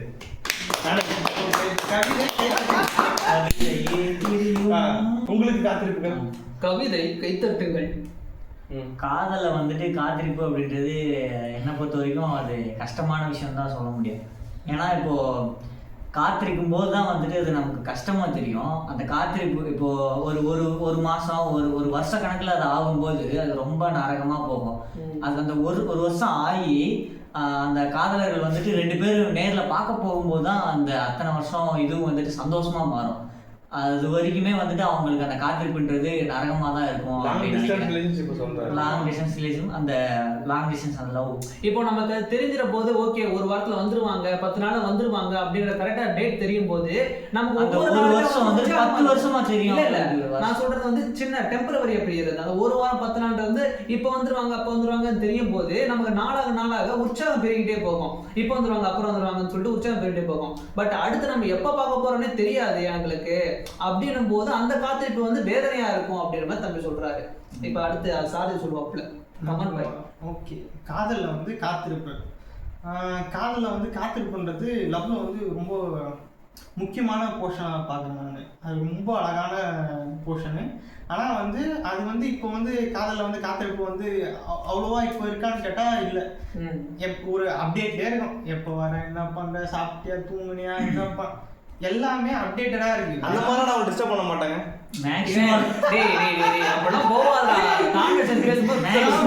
மேக்ஸிமம் லவ் பார்த்தாலே எல்லாருமே பக்கத்துல தான் லவ் பண்றாங்க. அப்டேட் பண்றதே ஒரு வாழ்க்கையா இருக்கு. அந்த மாதிரி வந்து காத்திருப்பே இப்பெல்லாம் இல்ல. ஆனா காத்திருப்பு வந்து ரொம்ப அழகானது. அவங்கள பார்க்க முடியுமா, அவங்க கிட்ட பேச முடியுமா, இதெல்லாம் வந்து படத்துல தான் பாக்குது. ஆனா வந்து சொல்லலாம் அந்த காத்திருப்பு வந்துட்டு பழைய அந்த 90s 80sல வந்துட்டு ஃபோன் இருக்காது, எதுவுமே பார்க்கவே முடியாது. இப்போ ஃபோன் இருக்கு, வீடியோ கால் பார்த்துக்கலாம், மூஞ்சியை பார்த்துக்கலாம், எல்லாம் பார்த்துக்கலாம். அப்படின்றப்போ அது ஒரு அழகா இருக்காது. ஃபோன் இல்லாத காலத்துல வந்துட்டு ரொம்ப தூரத்துல இருக்கிறவங்க வந்துட்டு பார்த்துக்க முடியாது. அப்போ அந்த பல நாட்கள் பல மாசங்கள் கழிச்சு நேரில் பார்க்கும்போது அது ரொம்ப சந்தோஷமா இருக்கும். இப்போ வந்து ஃபோன்லேயே எல்லாத்தையும் பார்த்துக்கலாம் அப்படின்றப்போ அது அந்த அளவுக்கு ஃபீலிங்ஸாக இருக்காதுன்னு நினைக்கிறேன். அந்த மாதிரி காத்திருப்பு வந்து ரொம்ப இல்ல அப்படி இல்ல. அந்த காலத்துல இருக்கவங்களுக்கு வந்து அது இல்ல. போன் நேர்ல பாத்துக்க முடியும், போன்ல பாத்துக்க முடியும், ஏதோ ஒன்னா டக்குன்னு பேசிட முடியும் அப்படின்ற ஒரு ஃபெசிலிட்டி வந்து அப்ப இல்ல. அப்போ இருந்தவங்களுக்கு அது அழகா தெரிஞ்சிச்சு. இப்போ வந்து என்னதான் டெக்ஸ்ட் பண்ணிக்கிட்டாலும் என்னதான் பாத்துக்கிட்டாலும் இந்த பிசிக்கலா நான் இதுல இருக்கேன், பிசிக்கலா நான் வரல சொல்றேன் அப்படின்றது அது வந்து வேற மாதிரி ஒரு லவ்வா இருக்கும். அது இப்போ வந்து அது அழகா தெரியும், அப்போ வந்து அது அழகா தெரிஞ்சிச்சு. ஸோ ஃபிசிக்கல் சொன்னால் எனக்கு சடனாக ஒரு இது வந்தது. காதலில் வந்து கைப்பிடித்தல், கட்டி அணைத்தல், முத்தம் கொடுத்தல், இது எல்லாத்தையும் தாண்டி கண்ணு பார்த்தலே வந்து காதலின் உச்சக்கட்டமும்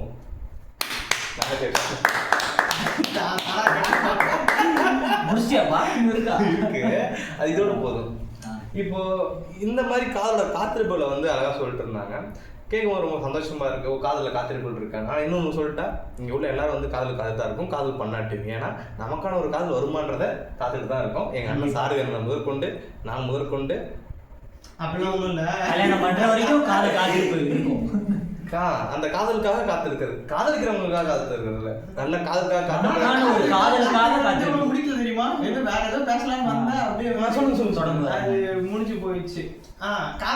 காதலிக்காக காத்திருக்கிறன்றது ஒரு பீரியட் இருக்குல்ல, இமேஜின் பண்ணா அது ரொம்ப சூப்பரான ஒரு விஷயமா இருக்கு. அதாவது அவங்க எப்போ வருவாங்க, அவங்க எப்படி மீட் பண்ண போறோம், ரொம்ப நாள் கழிச்சு மீட் பண்ற அந்த உணர்வுலாம் இருக்குல்ல. 2 விஷயம். ஒன்று வந்து அந்த காதலுக்காக காத்திருக்க டைம் வந்து டைம் போகிறதே தெரியாது. ஆனால் பிரிஞ்சிருக்கிற ஒவ்வொரு நேரமும் வந்து அந்த டைம் வந்து இவ்வளோ பெருசா அப்படின்ற மாதிரி தோணும். அதனால வந்து கண்டிப்பாக அந்த ரொம்ப நாள் கழிச்சு பார்க்கறது சொன்னீங்களா, அதை கேட்கும் போதே எனக்கு ஒரு ஞாபகம் வருது. வித் பர்மிஷன் ஸோ ரொம்ப நாள் கழிச்சு பார்க்கும்போது காத்திருந்து பார்க்கும்போது அவன் எப்படி ஃபீல் பண்ணுவான்னா அவனுக்குள்ள வந்து இடி மின்னல் அந்த படத்துல எல்லாம் சீன் வரும்ல அந்த சீனாட்டில் அப்படி எல்லாமே நின்று திகச்சு போய் அந்த முகம் மட்டும் அவனுக்கு வந்து ஒளியா தெரியும். ஒன்லி ஃபோக்கஸ் அவங்க மட்டும்தான். ஸோ அதை பார்க்கும்போது அவனுக்குள்ள படபடப்பு, ஒரு துடிதுடிப்பு, ஒரு பரபரப்பு, ஒரு பரிபரிப்பு, இந்த மாதிரி பல விஷயங்கள் அந்த லேப்டாப்னு அவனுக்கு பிடிச்சிட்டே இருக்கும். அதெல்லாம் தாண்டி ரொம்ப நாள் கழிச்சு பார்க்கும்போது அந்த காத்திருப்புகள்லாம் கடந்து ஒர்த்து வருமா அப்படின்ற அளவுக்கு தோண வைக்கிறது வந்து காத்திருப்புகளோட விஷயமா இருக்கும். காதல் காத்திருப்புகள்ல 2 நாள் கழிச்சு பார்க்கும்போது அதை பத்தி எங்க அண்ணன் ஒரு கருத்து வச்சிருக்காரு, சொல்லுங்க. அதேதான், நம்ம காதல் வந்து அடுத்து எப்போ மீட் பண்ண போறோம் அப்படின்னு தெரிஞ்சிருச்சு அப்படின்னா ஒவ்வொரு நாளுமே வந்து நமக்கு அடுத்தடுத்து ஆர்வமா இருந்துட்டு இருக்கும். ஓகே, நாளைக்கு பார்த்துலாம், நாளைக்கு கழிச்சு பார்த்துடலாம், இதோ இப்போ பார்த்துருவோம், கொஞ்ச நேரத்தில் பார்த்துருவோன்ற அந்த ஃபீல் இருக்கும்போது நமக்கு ஜாலியாகவும், அடுத்து நம்ம அப்போ எப்போ அவங்கள பார்க்க போறோம் அப்படின்றது தெரியல அப்படின்ற பட்சத்தில் அந்த காத்திருப்பு வந்து ஒவ்வொரு நொடியும் வந்து வேதனையாகவும் இருக்கும் அப்படின்னு நான் சொல்றேன். இந்த மாதிரி காதலில் நிறைய காத்திருப்புகளை வந்து ரொம்ப ரொமான்டிசைஸ் பண்ணி பேசியாச்சு. ஸோ அடுத்து பார்த்தீங்கன்னா காதலை வந்து ஆல்மோஸ்ட் நாங்கள் கவர் பண்ணுறோன்னு நினைக்கிறோம். ஆனால் நம்ம சொல்லிட்டா கட்டுறது கை மண்ணளவு மாதிரி நாங்கள் காதலை பேசுறது வெறும் கை மண்ணளவு தான், இன்னும் வந்து நிறைய அளவு இருக்குது. ஸோ அதை வந்து நாங்கள் இங்கே பேச முடியாது. எனக்கு முக்கியமான ஒன்றே பேசணும்னு நினச்சேன், கள்ளக்காதல். கள்ளக்காதலை பற்றி நான் வந்து டெமோன்ஸ்ட்ரேட் கொடுக்குறோம். எங்கள் நண்பர்கள் வந்து அதை டிஸ்கஸ் பண்ணணும்னு ஆசை. கள்ளக்காதலை பற்றி என்ன நினைக்கிறீங்க? ஒவ்வொரு வார்த்தையில அப்புறம் ஃபுல்லாக கூட சொல்லுங்கள். ஒவ்வொரு வாரத்திலும் கிட்ட நான் சொல்ல வராது. அங்கே கள்ளக்காதலை பற்றி நீங்கள் சொல்லுங்க. கள்ளக்காதலா? கள்ளக்காதலை பத்தி என்ன சொல்றது? அதுவும் காதல் தானே, கள்ளன்னு ஒண்ணு இருக்கு, அதனால கள்ளக்காதல். காதல்ல களவு இருக்கலாம், எப்படி சொல்றது, கள்ளக்காதல்ல எப்படி காதல் இருக்கும்? கள்ளக்காதல் ஏன் காதல் இருக்க கூடாது? அதனால அது கள்ளக்காதலே. அதான் கள்ளக்காதல்னா என்னது? கள்ளக்காதல்னா இப்போ வந்து ஏன்ற பர்சன் பீன்ற பர்சன் லவ் பண்றாங்க. இப்போ ஏன்ற பர்சன் வந்து இப்போ சீன்ற பர்சன்கிட்ட போறாங்க. ஸோ அதுதான் கள்ளக்காதல். ஃபார் எக்ஸாம்பிள் லவ் பண்ணிட்டு இருக்கும்போது இன்னொருத்தவங்கள வந்து கோவலன் வந்து மாதிரியோட போயிட்டா இருப்பா, கண்ணகி வெயிட் பண்றாங்க, கோவலன் இப்போ மாதிரியோட போனா அது ஒரு கள்ளக்காதல் தான். மாதிரிக்கும் ஒரு காதல் இருந்திருக்குல்ல, அவர் ஒரு ஆட்டமாடு பெண் தான், அவங்களுக்குள்ள ஒரு காதல் வந்திருக்குல்ல. ஸோ லீகலா நீங்க பாத்தீங்கன்னா எல்லாத்தையும் தப்பு அதுன்னு சொல்லலாம். ஒரு மாரலா வந்து இவன் மேல காதல் பிடிச்சு மேல காதல் வருமா, அது ஒரு அழகா தான் நான் பார்க்கப்படுறேன். ஆனா சொசைட்டில என்ன தெரியுமா, அப்ப அந்த பீன்ற பர்சன் என்ன பண்ணுவாங்க, கண்ணகி என்ன பண்ணுவாங்கன்ற கேள்வி வரும்போது அது தப்பாகுது. அதனால இது கள்ளக்காதலை தாண்டி கள்ளக்காதல் ஒரு காதல் தான். ரீசெண்டா மாஸ்க் படத்துல வந்து அவர் வந்து இன்னொருத்தர் ஒய்ஃப் வந்து காதலிப்பாரு, அந்த கனவு வந்து மனைவி சுட்டு கொண்டுடுவார். ஸோ அப்படிங்கும்போது இவன் ரொம்ப ஃபீல் பண்ணுவார் ஹீரோ, என்னடா அப்படி பொண்ணு போயிடுச்சு போது ஃபீல் பண்ணுவோம், ஏன்டா ஃபீல் பண்ண அப்படின்னு ஃப்ரெண்டு கேட்கும்போது தெரியலடா லவ் பண்ணிட்டேன் போல அப்படின்னு சொல்லுவார். ஸோ இந்த நான் வந்து கள்ளக்காதலை வந்து ஒரு அழகா பார்த்தேன். என்ன படம்? மாஸ்க், கவின் படம். இப்போ அந்த மாதிரி கள்ளக்காதல என்ன பர்சன்ட் இருக்குன்னு நான் என்ன சொல்றேன் அப்படின்னா, இவன் சொன்ன மாதிரி தான் கோவலன் மாதவி காதலில் வந்து என்ன ஆகும் அப்படின்னா, ஆல்ரெடி கோவலன் வந்து நம்ம கண்ணகியை பேருன கல்யாணம் பண்ணிருப்பாரு. கல்யாணம் பண்ணிட்டு அவங்க பேருன சமுதாயத்துல வந்து ஒரு ஹஸ்பண்ட் அண்ட் ஒய்ஃபா தான் இருந்துட்டு இருப்பாங்க. இருந்தாலும் வந்து கோவலன் வந்து மாதவியை லவ் பண்ணுவாரு. அது வந்து கண்ணகிக்கும் சுத்தி இருக்க மக்களுக்கும் வந்து அது கள்ளக்காதலா தெரிஞ்சாலும், ஆனா மாதவிக்கும் சரி கோவலனுக்கும் சரி அது அவங்களை பொறுத்தவரை காதல் தான். ஓகேவா? இது வந்து கள்ளக்காதல் கிடையாது. அவங்கள பொறுத்தவரை இது புனிதமான காதல், மற்றவங்களை பொறுத்தவரை கள்ளக்காதல். அந்த மாதிரி எந்த இடத்துல இருந்து பாக்குறோமோ அந்த இடத்துக்கு ஏற்ற மாதிரி காதல் கள்ளக்காதல் வந்து மாறுபடும் அப்படின்ற மாதிரி சொல்லலாம். இல்லை இப்போ நம்ம இப்போ டிவியில டெலிகாஸ்ட் ஆகுது, அது என்னன்னா சொல்வதெல்லாம் உண்மை, அதுல வர முக்காவாசி ஸ்டோரிஸ் வந்து அந்த மாதிரி தான் வரும், கள்ளக்காதல் அந்த ஸ்டோரியில தான் வரும். பட் அந்த இடத்துல இருந்து ஆப்போசிட்ல உட்காந்துருக்கணும் தான் தெரியும், இல்ல என் ஹஸ்பண்ட் வந்து எனக்கு ரொம்ப டார்ச்சர் கொடுத்தாரு, அதனால தான் நான் அவரை பார்த்தேன், அதனால தான் அவர் கூட பழகினேன், அதனால தான் அவரை வந்து காதலிச்சு கல்யாணம் பண்ணேன் அப்படின்னு இவங்களுக்கு இதுதான் வந்து தெரியும். இவங்க 2 பேருக்கு வந்து பியூரான லவ் தெரியும். பட் வெளியே இருந்து பாக்குறவங்களுக்கு இது கள்ளக்காதல் தான் தெரியும். இந்த கல்யாணம் வந்து ஏற்கனவே ஒரு கல்யாணம் நடந்திருக்கு, அடுத்த கல்யாணம் வந்து வேலிட் இல்லை, ஸோ இது கள்ளக்காதல் தான் அப்படின்னு சொல்லிட்டு சுற்றி இருக்கவங்களுக்கு வேற விதமாகவும், ஆக்சுவலி அந்த இடத்துல இருக்க 2 பேருக்கு இது பியூரான காதலாகவும் தான் தெரியும். ஆக்சுவலி பெர்ஸ்பெக்டிவ் மாற இடத்துல தான். இப்போ நீ ஒரு இடத்துல இருந்து பாக்குற அப்படின்னா உன்னோட பெர்ஸ்பெக்டிவ் வேறையா இருக்கும், அவங்க ஒரு இடத்துல பாக்கணும் அவங்களோட பெர்ஸ்பெக்டிவ் வேற தான் இருக்கும். ஆக்சுவலி காதல் அந்த கள்ளக்காதல் படக்கூடிய 2 பேருக்கு உண்டான பெர்ஸ்பெக்டிவ் வேறையா இருக்கும். இவங்க 2 பேருக்கும் அது என்ன நல்ல காதல் தான், சுத்தி இருக்கவங்களுக்கு இருக்கும் அது கள்ளக்காதலா தெரியுது. சுத்தி உள்ள மட்டும் உத்தமன்னு கேட்டா பெரிய கேள்விக்குறி தான். ஏன்னா டியூட் படத்துல வந்து நம்ம காதல வந்து விட்டு கொடுத்துருப்பாரு நம்ம பெய்யாரு. ஸோ வந்து என்னடா இது படம், என்னடா இது அப்படின்னு சொல்லிட்டு அந்த காதலை விமர்சிச்ச, இந்த படமே பிடிக்கலன்னு சொன்னவங்க நிறைய பேர் டியூடா தான் வாழ்ந்துட்டு இருக்காங்க ரியல் லைஃப்ல. ஸோ இதெல்லாம் இருந்துட்டு இருக்கோம். சந்திரபாபு நடிகர்னு நினைக்கிறேன், அவர் வந்து கல்யாணம் பண்ண, அவர் அதான் பேர் நான் மன்னிச்சுங்க, பேர் இதான் எனக்கு இப்போ தெரிஞ்சிருக்கு, ஒரு நடிகர். அவர் வந்து என்னன்னா கல்யாணம் பண்ண அன்னைக்கு இரவு வந்து முதல் டைம்ல அந்த பொண்ணு வந்து சொல்லுது, என்னை வந்து வீட்டில் வற்புறுத்தி கல்யாணம் பண்ண வச்சுட்டாங்க, என் காதல் வந்து வெளில வெயிட் பண்ணிக்கிட்டு இருக்காரு அப்படிங்கும்போது அந்த சற்றும் யோசிக்காமல் நம்ம நடிகர் என்ன பண்ணாருன்னா மரியாதைக்குரியவர் அந்த பொண்ணை வந்து அவன் காதலிச்சோடய அனுப்பிச்சி வச்சுட்டார். ஸோ இது வந்து கேட்கும்போது ரொம்ப அருமையாக இருக்குது. இது சசிகுமாரோட படத்தில் ஒரு கோரா வச்சு எடுத்திருப்பாங்க நாடோடிகள் 2ல். ஸோ இதெல்லாம் பார்க்கும்போது நீங்கள் வந்து காதல்னால் இப்படி தானே ஒரு கட்டாயம் வைக்கவே முடியாத காதல் வந்து இங்கே நிறைய இருக்குது. ஸோ இது வந்து காதலை வந்து மதிக்கிறது, காதலை வந்து புரிஞ்சிக்கிறது, மற்றவங்க ஃபீலிங்ஸ்லாம் தெரிஞ்சால் தான் இருக்கும் அப்படின்ற டைலாக்லாம் வந்து பிஆர் சொல்லியிருப்பாரு. ஸோ இந்த மாதிரியான பர்ஸ்பெக்டிவ் இங்கே வருதுன்னு நான் புரிஞ்சுக்கிறேன். ஸோ இதை பற்றி நீங்கள் என்ன நினைக்கிறீங்களா? இல்லை அது வந்து என்ன நான் புரிஞ்சுக்கிறேன். பாட்டு நீ பேச தூங்கிட்டு இருக்கான், நீ பேசுறாங்க நீ பேசுறா எனக்கு தெரியல. அது வந்து எனக்கு ஒரு கிரே ஏரியாவா தான் இருக்குது. கிரே ஏரியானா அது சரியா கிளியரா தெரியாது, அதை பத்தி கிளியரா தெரியாம அந்த மாதிரி. அதனால வந்து அதை நான் ஒன்றும் புரியல. அது சரி தப்பு அப்படின்றது புரியல. இல்ல அது சரி தப்புன்னு சொல்றதே வந்து பெர்ஸ்பெக்டிவ் பொறுத்து தான். சுத்தி இருக்கவங்களுக்கு வந்து இது பேர் என்ன, லவ் பண்ற 2 பேர் இருக்காங்க அப்படின்னா எதிர்த்து இருந்து வந்து பாக்குறாங்கன்னா இது கள்ளக்காதல் இல்ல. ஒரு பையனும் ஒரு பொண்ணு நல்லா லவ் பண்ணிட்டு இருக்கும்போது திடீர்னு ஒரு பையனுக்கு வந்து அந்த பொண்ணு அழுதுருச்சு, நான் இன்னொரு பையனை லவ் பண்ணுவேன், அந்த பொண்ணுகிட்டே எல்லாமே பண்ணிப்பேன் அப்படின்றது அது நல்லா இல்லை அப்படின்ற மாதிரி தான் தோணும். ஒரு அந்த பொண்ணு வந்துட்டு பிடிக்கல, நீ வந்துட்டு எனக்கு பிடிக்கலன்னு சொல்லி இந்த பொண்ணு நம்ம இருக்க ஆரம்பிச்சிருச்சு, நம்ம வேற பொண்ணு போலாம் அப்படின்ட்டு அது ஒரு வகையில நல்லா இருக்குமோ அப்படின்ற மாதிரி தோணும் எனக்கு. என்னன்னா ஒரு பக்கம் பார்த்தா ஒருத்தருக்கு ஒருத்தவங்க மேலதான் காதல் வரணுமா அப்படின்ற ஒரு கொஸ்டின் இருக்கு. ஏன் இன்னொருத்தர் மேல வரக்கூடாதா அப்படின்னு ஒரே டைம்ல 2 பேருமே காத்து வர 2 காதல் கள்ளக்காதல். அதை எப்படி நீ கள்ளக்காதல்னு சொல்லுவேன்? ஒரே டைம்ல 2 பேர் மேல இல்லப்பா. ஆமா, ஏன் வரக்கூடாது? 2 பொண்ணுங்க மேல. அதுதான் கள்ளக்காதல் தான். நம்ம அன்பிற்குரிய மதிப்பிற்குரிய நடிகர் விக்னேஷ் என்ன பண்ணிருக்காருன்னா காத்து வர 2 காதல்னு பேர் வச்சாரு. கள்ளக்காதல் காத்து வர 2 காதல். ஒருத்தர் வந்து ஒருத்தவங்க காதல் வச்சுட்டு இருக்காரு, அவருக்கு வந்து இன்னொரு காதல் வரலாமா வரக்கூடாது, அதான் ஒரு கொஸ்டின். வரலாம், இயல்புதான். அது மாதிரி நிறைய வந்துட்டு ரியல் லைஃப் ஸ்டோரிஸே வந்து நிறைய இருக்கு. ஆனா அது வந்து ஃபர்ஸ்ட் லவ் பண்ணி மேரேஜ் பண்ணாலும் இல்லை லவ் பண்றாங்களோ அவங்களுக்கு செஞ்ச துரோகமாகவும் இருக்கு. ஆனா அவருக்கு அந்த மாதிரி காதல் வர்றதுல தப்பும் இல்லை. இதுதான் கிரே ஏரியாவா இருக்கு அப்படின்னு நான் சொல்றேன். ஒண்ணு இவங்களுக்கு செஞ்ச துரோகமாகவும் இருக்கு, ஆனா அவர் காதல் வர்றதுலயும் தப்பு இல்லை. பறவை குட்டில் வாழமான்ங்கிற படம் பார்த்துக்கோங்க. என்ன படம்? பழைய படமா?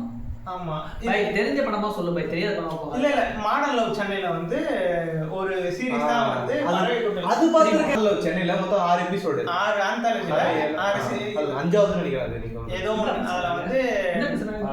சரி அவனுக்கு தெரியலன்னா விடுறா, நாங்க பேசிக்கிறோம். அதுல வந்து கிஷோர் வந்து அவங்க ஒய்ஃபா இருப்பாங்க, ஆனா வந்து லவ் பண்ணுவாரு. ஆனா அவங்க ஒய்ஃபுக்கும் அவருக்கும் எந்த சண்டையும் வந்திருக்காரு. ஆமா, ஆனா அதே லவ் மேரேஜ் பண்ணி பண்ணிருப்பாரு. ஆமா, அதுவும் லவ் மேரேஜ் தான் பண்ணிருப்பாரு. ஏய் கான்செப்டே சொல்லுங்க. எதுல விட்டோம், எதுல லவ் பண்ணிட்டு கல்யாணம் பண்ணிருப்பாரு ஒய்ஃபையும். சரி ஓகே, கிஷோர் வந்து ஆரம்பிச்சோமா. அது மாதிரி பறவை குட்டில் வாழும் மான்கள் படத்துல வந்து கிஷோர் வந்து அவங்க ஒய்ஃபை வந்து லவ் பண்ணி தான் கல்யாணம் பண்ணிருப்பாரு. ஆனா அதுக்கப்புறமா அவங்களுக்குள்ள எந்த சண்டையும் இருக்காது, எந்த பிரச்சனையும் இருக்காது. ஆனா திரும்ப வந்து இன்னொரு பொண்ணை லவ் பண்ணுவாரு. அப்புறமா அவங்களுக்குள்ள லவ் இருக்கும், அதை வந்து மறுபடியும் இவங்க ஒய்ஃப் கிட்ட சொல்லுவாரு. சொன்ன உடனே அவங்க அதை அக்செப்ட் பண்ணிட்டு அவங்க வந்து பிரிஞ்சு போயிடுவாங்க. அவங்க குழந்தைய மட்டும் அப்பப்போ வந்து பார்த்துட்டு போவாங்க. இது வந்து ஃபிக்ஷனாக தோணுனாலும் இது வந்து ரியலாக நடந்த ஸ்டோரியை தான் வந்து படமாக எடுத்து வச்சிருக்காங்க. அதுதான் ஒரு கிரே ஏரியாவாக இருக்குன்னு சொல்கிறேன். அவங்க ஒய்ஃப் பண்ண துரோகமாகவும் இருக்கு, ஆனால் அவங்க காதலையும் வந்து நம்ம மதிப்பளிக்கணும்ல, அந்த மாதிரி தான் இந்த ஏரியா இருக்கு. ஓகே, இது வந்து எப்படி சொல்றது, பட்டும் படாம தொட்டும் தொடாம நம்ம பேசுறதுக்கே கொஞ்சம் இருக்கிற மாதிரி இருக்கு. ஆனா அதுல தப்பும் இல்ல. இது வந்து உத்தமம்னு சொன்னா பல பேர் நம்மளே அடிப்பாங்க, இது வந்து உத்தமம் இல்லைன்னு சொன்னாலும் பல பேர் நம்மளே அடிப்பாங்க. அதனால இதை வந்து தொட்டு வணங்கி அடிக்கிறாங்களோ இல்லையோ, பெர்ஸ்பெக்டிவ் பொறுத்த வரைக்கும் அது மாறும். பர்ஸ்பெக்டிவ் பொறுத்த வரையும் மாறுது. ரொம்ப நீ சொல்ற கிரே ஏரியான்றதை நான் புரிஞ்சுக்கிறேன். அது ஒரு கிரே ஏரியாவே இருக்கு. கள்ளக்காதல் என்பது ஒரு கிரே ஏரியா. மீண்டும் சந்திப்போம். இப்போ வந்து நம்ம காதல்ல வந்து பல விஷயம் சொல்லியாச்சு. தம்பி 1 hour மேல போகுதுன்னு நினைக்கிறேன். ஆல்ரெடி 1 hour மேல 2 மணி நேரம் இருக்கு. 2 மணி நேரம் வந்திருக்கும். எவனும் நம்ம 1/2 hour வீடியோவே பார்க்க மாட்டான்டா. 2 மணி நேரம் வீடியோ வச்சாலும் 1/2 hour மேல வரும். நான் பாத்துக்கிறேன். 10 நிமிஷமா கட் பண்ணி 10 டாபிக் வச்சுக்கோங்க. இப்போ வந்து எடிட்டர் தான் செத்துறோம். எடிட்டர் உள்ள நம்ம திருப்பி நம்ம பேசுறதே பார்த்துட்டு இப்போ கேட்க முடியல. இது வந்து இந்தியா விட்டு கேட்க பேச என்னால கேட்க முடியாது. அதுவும் கிட்ட உட்கார்ந்து நீ கத்துறத சொன்னே கேட்கும், நாங்க கத்துறத சொல்லி கேட்கும். சரி, அடுத்த டாபிக் சொல்லு. காதல் பேட்டரி லோ மணி எத்தனை? 11:30. வா எங்க போயிட்டே இருக்குதுங்க தேவையில்ல. எனக்கு முடிச்சிடறேன் என்னடா தூக்கி விழுகுற? தூங்காத. எனக்கு முடிச்சிடறேன். தூக்கம் ஒரே வரே மாதிரி மாட்டேங்குதுடா. முடிக்கிற பாருன்னு சொல்லிட்டு தம்பி முடியாது. சரி, அன்பு உள்ளங்களே, நம்ம வந்து காதல்ல இவ்வளவு விஷயங்களை பார்த்தாச்சு. காதல்ல வந்து பிறப்புல இருந்து இறப்பு வரைன்ற மாதிரி, காதல் தொடக்கத்துல இருந்து காதல் தோல்வி வரைன்னு எல்லாத்தையும் பார்த்தாச்சு. ஸோ கள்ள காதல் வந்து நம்ம எக்ஸ்ட்ரீமாவும் போயாச்சு. So social discussion with Vivek concept வச்சுலாம் போர்ட் அஃபிஷியலோட ஒரு பாட்காஸ்ட்னு வச்சுக்கலாம். காதலை பற்றின நண்பர் வந்து சாரதி அண்ணன், அப்புறம் நம்ம சக்தி பாலா அவர், அப்புறம் எங்கள் அன்புக்குரிய பகீதரன் அண்ணன், அப்புறம் என் பேர் வந்து விவேக். நாங்கள் எல்லாரும் வந்து எங்களால் முடிஞ்ச அளவுக்கு ஒரு ஆண்கள் பர்ஸ்பெக்டிவ்ல வந்து ஆம்பள மாமா சொல்லுங்க எல்லாரும் எனக்காக. ஆம்பள மாமா ஏன் சொல்ல மாட்டீங்களா? யாரும் சொல்ல மாட்டாங்க. ஆண்கள் பர்ஸ்பெக்டிவ்ல வந்து இதை வந்து ரெப்ரசென்ட் பண்ணியிருக்கோம். ஸோ முடிஞ்ச அளவுக்கு பெண்களையும் வந்து கவர் பண்ணியிருக்கோம். ஸோ இந்த வீடியோ உங்களுக்கு ஐ ஹோப் பிடிச்சிருக்கு நம்புறேன். முழுசா பார்த்தீங்கன்னா ரொம்ப நன்றி. அவ்வளோதான், இந்த வீடியோ நாங்கள் முடிச்சுக்கிறோம். நெக்ஸ்ட் இந்த மாதிரி பல டாபிக் பேசணுமா நீங்கள் கமெண்ட்ல சொல்லுங்க. நீங்கள் சொல்லாட்டி எங்களால் முடிஞ்ச அளவுக்கு நாங்கள் கருத்து பகிர்வோம். ஸோ நன்றி, வணக்கம். வணக்கம்.